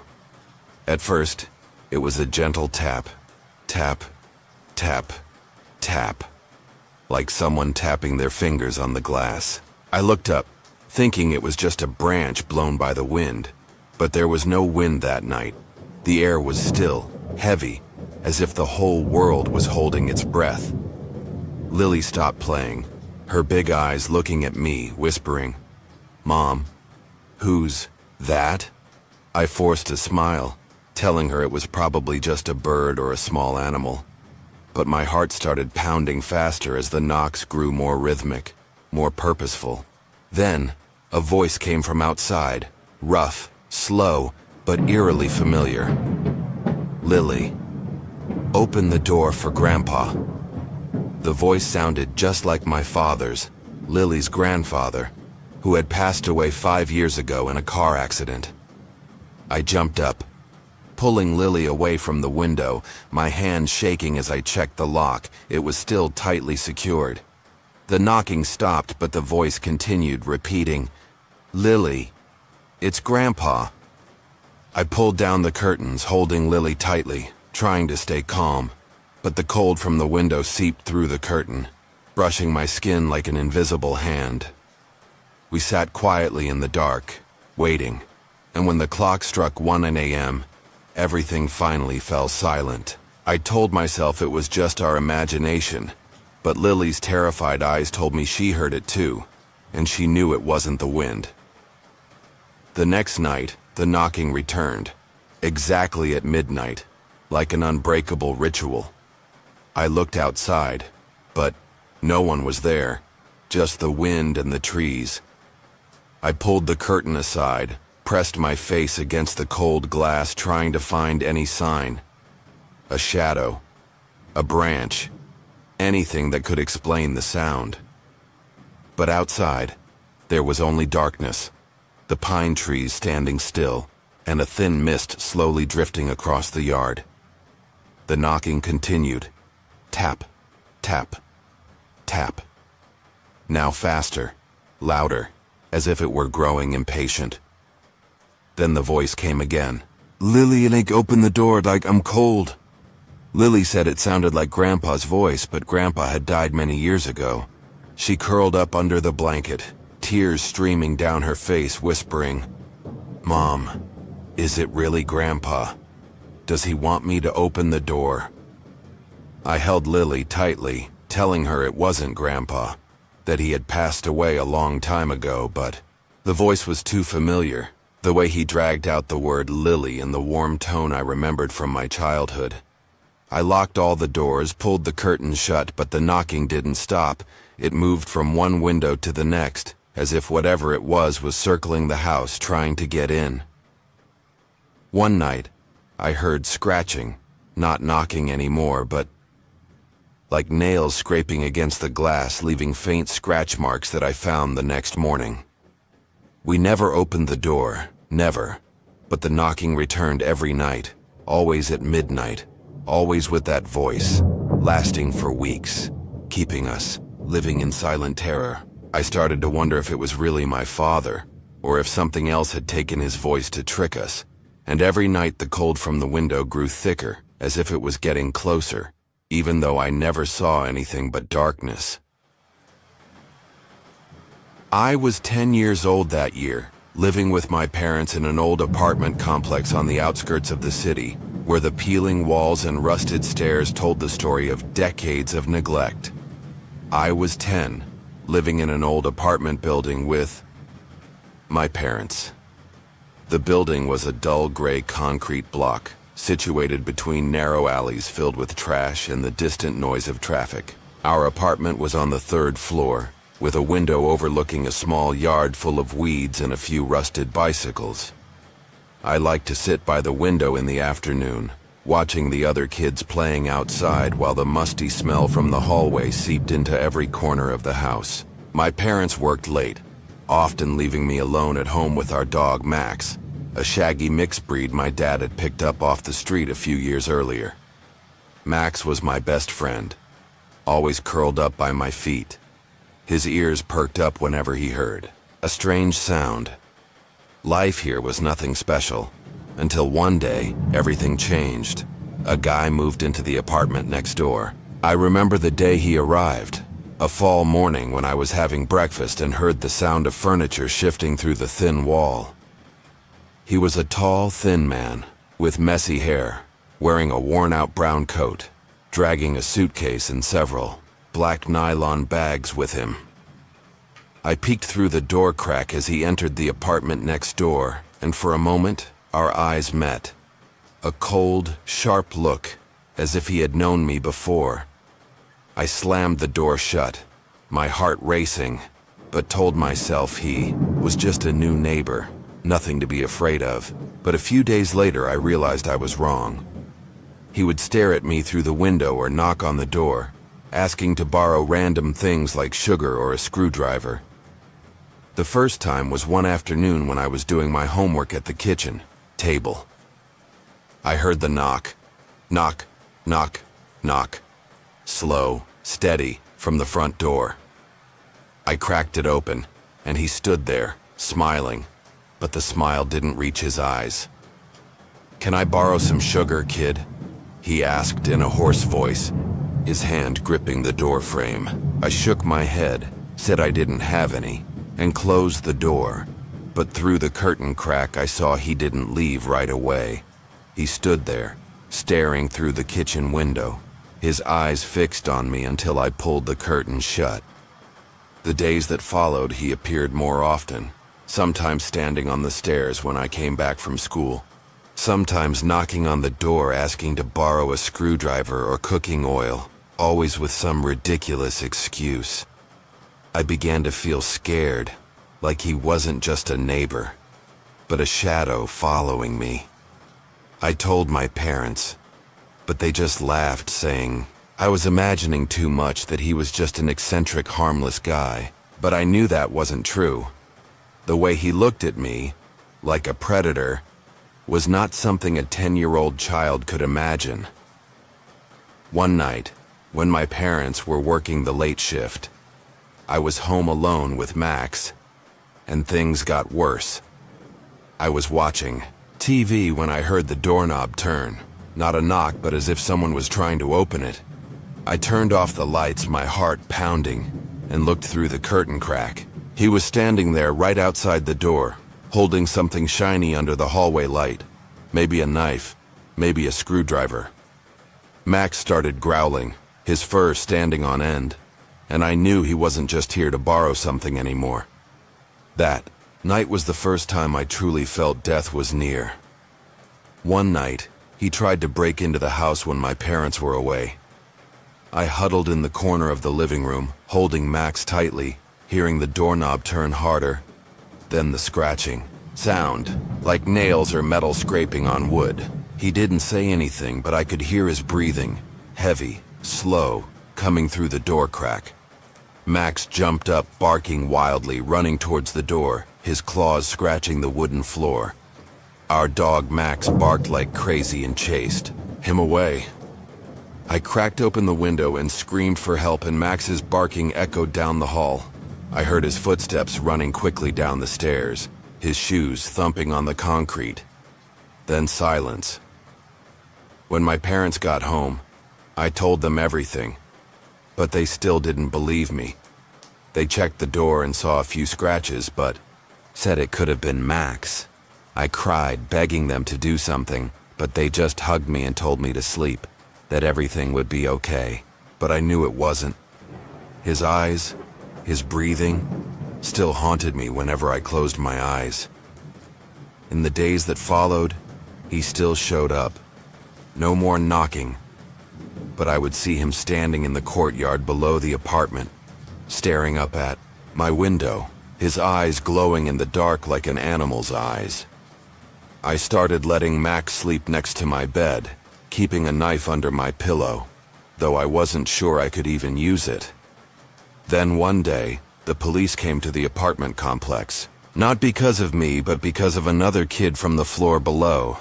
Later, we learned he had been following other children. He was arrested after trying to sneak into another apartment, leaving shoe prints and a few strands of hair on the staircase. The police said he had a history of child harassment, had been imprisoned, but released early, due to lack of evidence. When they searched his apartment, they found a notebook. In it were my name, the names of other children, and detailed notes about our habits. My parents finally believed me, hugging me and crying, but I didn't feel any safer. Even though he had been caught, I still heard the knocking in my head every night. Knock, knock, knock. As if he had never truly left. As if his shadow still stood somewhere in this old apartment complex waiting for me. I still clearly remember that day when I was 8 years old, and my mother took me to the laundromat at the end of the little street where we lived. I was 8 when my mother took me to the laundromat at the end of the street. The laundromat was an old place, with peeling white-painted walls and washing machines that hummed loudly day and night. The smell of cheap detergent mixed with the dampness from the dryers created a distinctive odor, both familiar and suffocating. My mother usually brought a large basket of clothes, and she would have me sit on a plastic orange bench while she stuffed each shirt into the washing machine. I liked watching the water swirl through the glass door of the machine, imagining they were little whirlpools carrying everything away. It was a hot summer day, the sunlight streaming through the laundromat's large window, making the shiny tile floor reflect the blinding light. My mother was busy with the laundry, leaving me to sit alone with the tattered picture book I had brought along. That's when a man in the laundromat started talking to me. He appeared from the corner of the store, where a row of rusty old dryers sat. He was tall and thin, wearing a dirty gray t-shirt and ripped jeans, holding an unlit cigarette. At first I didn't pay attention. He just stood there leaning against the wall, looking around as if waiting for someone. But then he slowly walked up to me, his old shoes scraping against the tiled floor with a dry sound. "What's your name?" he asked, his voice hoarse, his breath smelling of cigarettes. I looked up, a bit scared, but tried to be polite, answering quietly. "Tammy." He smiled, but that smile didn't reach his eyes. It was twisted, showing yellowed teeth. He said disgusting things like how cute I was and whether I wanted to play a secret game with him. "You're really cute," he said, sitting down next. To me, so close that I could feel the heat from his body. "Do you want to play a secret game? Just the two of us." His voice lowered, like he was whispering, and his eyes, dull gray and unblinking, stared at me intensely, as if he wanted to swallow me whole. I clutched my book tightly, my heart pounding, not knowing what to do. I glanced at my mother, but she had her back turned, busy counting change to put in the dryer. He leaned closer, whispering, "I can take you somewhere fun, but don't tell anyone, okay?" I jumped up, ran to my mother, and grabbed her hand, but he just sat there smiling, faintly, as if he knew there was nothing I could do. I wanted to scream, but my throat tightened, and I could only stand behind my mother, hoping he would leave. I trembled as I recounted everything as soon as my mother turned to look at me. I told my mother, but she didn't believe me. She said I was making things up. "Tammy, don't imagine things," she said, her voice a little annoyed, still stuffing clothes into the dryer. "He probably just wanted to be friendly. You're just being too shy." I tried to explain, repeating every disgusting thing he had said. The secret game, the fun place, the way he looked at me. But my mother just patted my head, telling me to sit still and not bother her. I looked over my mother's shoulder and saw him still there, leaning against the dryer, his eyes never leaving me, the smile still on his face as if he was challenging me. I huddled on the bench, the book falling to the floor, too scared to pick it up, afraid to take my eyes off him. He didn't come closer, but for the rest of the time in the laundromat, I could feel his gaze bearing down on me, like an invisible rope tightening around my neck. When my mother was done, I grabbed her hand and rushed to the car, not daring to look back, but I heard his footsteps, slow and steady, as if he was following behind. On the way home, I sat still in the car, my hands cold, my mind spinning with his words. I begged my mother not to go to the laundromat anymore, but she just laughed, telling me I needed to grow up and stop being afraid. In the days that followed, I didn't dare go outside alone, always checking the windows before going to bed, afraid he would appear outside, whispering about his secret game. Even though I never saw him again, his hoarse voice still echoed in my head every night, like a curse that would never leave, and his dull gray eyes were etched into my memory, making sure I would never forget that day at the laundromat. In the summer of 2008, I was 12 years old, and that was the first time I truly felt fear creeping through every fiber of my body while staying at my aunt's house deep in the woods of Connecticut. In the summer of 2008, I was at my aunt's house, in the Connecticut woods with my cousin Sam. My aunt's house was an old wooden cabin nestled among tall oak trees, miles away from the nearest town, with only a rough dirt road leading to it. Sam, my 10-year-old cousin, and I were sent there to enjoy the summer vacation, away from the oppressive heat of the city. Sam was a lively boy, with messy blonde hair, always carrying a small flashlight that he called his secret weapon. We liked to run through the woods during the day, climb trees, look for bird nests, and listen to the stream babbling somewhere between the thick leaves. My aunt, a quiet woman, would usually sit on the porch with a cup of tea watching us play, her eyes filled with concern whenever we ventured too far. "Don't go too deep," she would always remind us. But we just laughed, thinking she was overreacting. The Connecticut woods were vast and lush, but also had an eerie, indescribable air. The trees grew so close together, blocking out the sunlight, and the air always carried the scent of damp earth mixed with decaying leaves. During the day, it was our playground, but when night fell, everything changed. One night we heard heavy footsteps outside, circling the house. I remember that moment clearly. We were sitting in the living room, playing cards on the wooden floor, the oil lamp's light flickering on the walls. The clock struck 10, and my aunt had gone to bed, leaving us with the sound of firewood crackling in the fireplace. Then it began. Thump, thump, thump. Slow, heavy footsteps, as if a giant was walking on soft earth.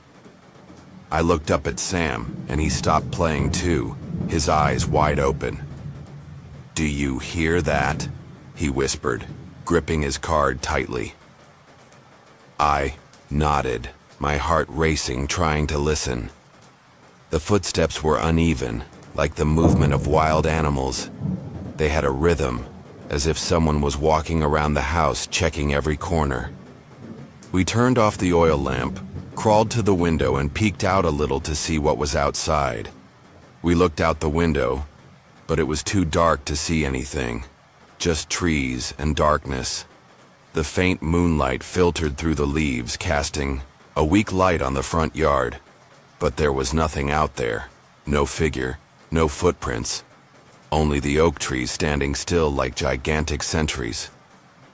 The footsteps grew closer, now shaking the wooden floor, as if the thing outside weighed hundreds of pounds. Sam grabbed my hand and whispered, "It's right outside." I felt the cold air from the window seep through the glass, brushing my face, and then another sound came, a low, deep breath, like the wind being strangled in a throat. We pulled back, hearts pounding, too scared to say anything, huddling, in the darkness, waiting. The footsteps circled the house for hours, sometimes distant, sometimes close, as if the thing was trying to find a way in.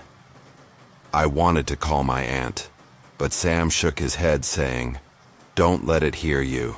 We sat there, holding each other, listening to the breath mixed with the footsteps, and I began to think that it wasn't a person. No one could weigh enough to make the earth shake like that. At 2 a.m., the footsteps finally stopped, but the cold in the room didn't go away, and we knew the thing was still out there, watching. The next morning, we told my aunt, but she remained silent, her eyes briefly showing a hint of fear before telling us not to go outside at night anymore. We nodded, but curiosity or fear kept us from staying still. During the day, we checked around the house, looking for footprints or anything that could explain it, but there was nothing. No shoe prints, no broken branches, just soft earth and silence, as if nothing had been disturbed. That night, the footsteps returned, louder, closer, and this time we heard the sound of a branch snapping, not from the wind, but as if a great force had broken it. We decided to go outside to see, even though my aunt had warned us. Sam carried the flashlight. I grabbed a wooden stick, and we opened the back door, stepping out into the yard in the thick darkness.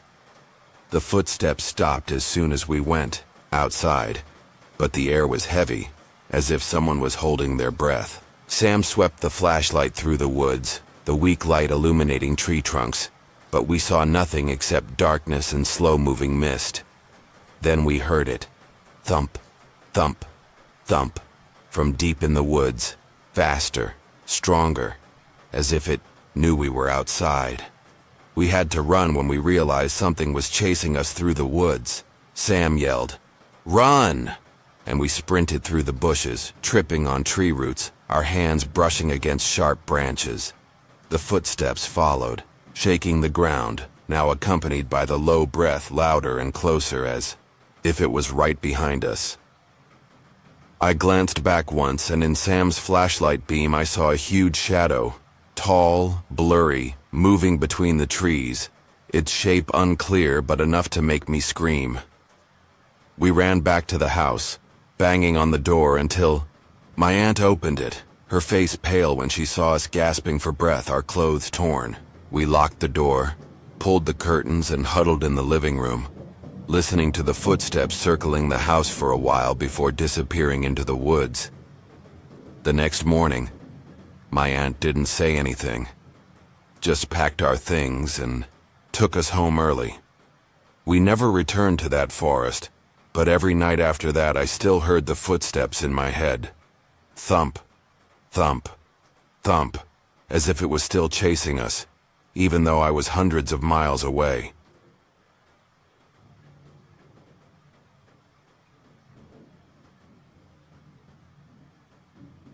The 25 stories have come to an end, but does the fear really disappear? From the shimmering figure in the Tennessee forest to the giant footsteps shaking the ground in Connecticut, these experiences are not just tales, they are warnings. The shopping cart killer has been caught, but who can say for sure that he doesn't have accomplices out there? The knocking on windows still echoes in the night, mimicking the voice of a deceased loved one to lure you to open the door. What will you do if you hear it? The girl at the laundromat will never forget that horrific look, and the child in the apartment still trembles when recalling the stalker's notebook. The doors are locked, the dogs are barking, but the chill from the darkness seeps into every dream. This isn't just someone else's story. It could be yours, on some quiet night. Share these stories, not to scare, but to remind. The world out there is full of mysteries yet to be solved. Tonight, when you turn off the lights, listen closely. Do you hear anything, oh Minnie?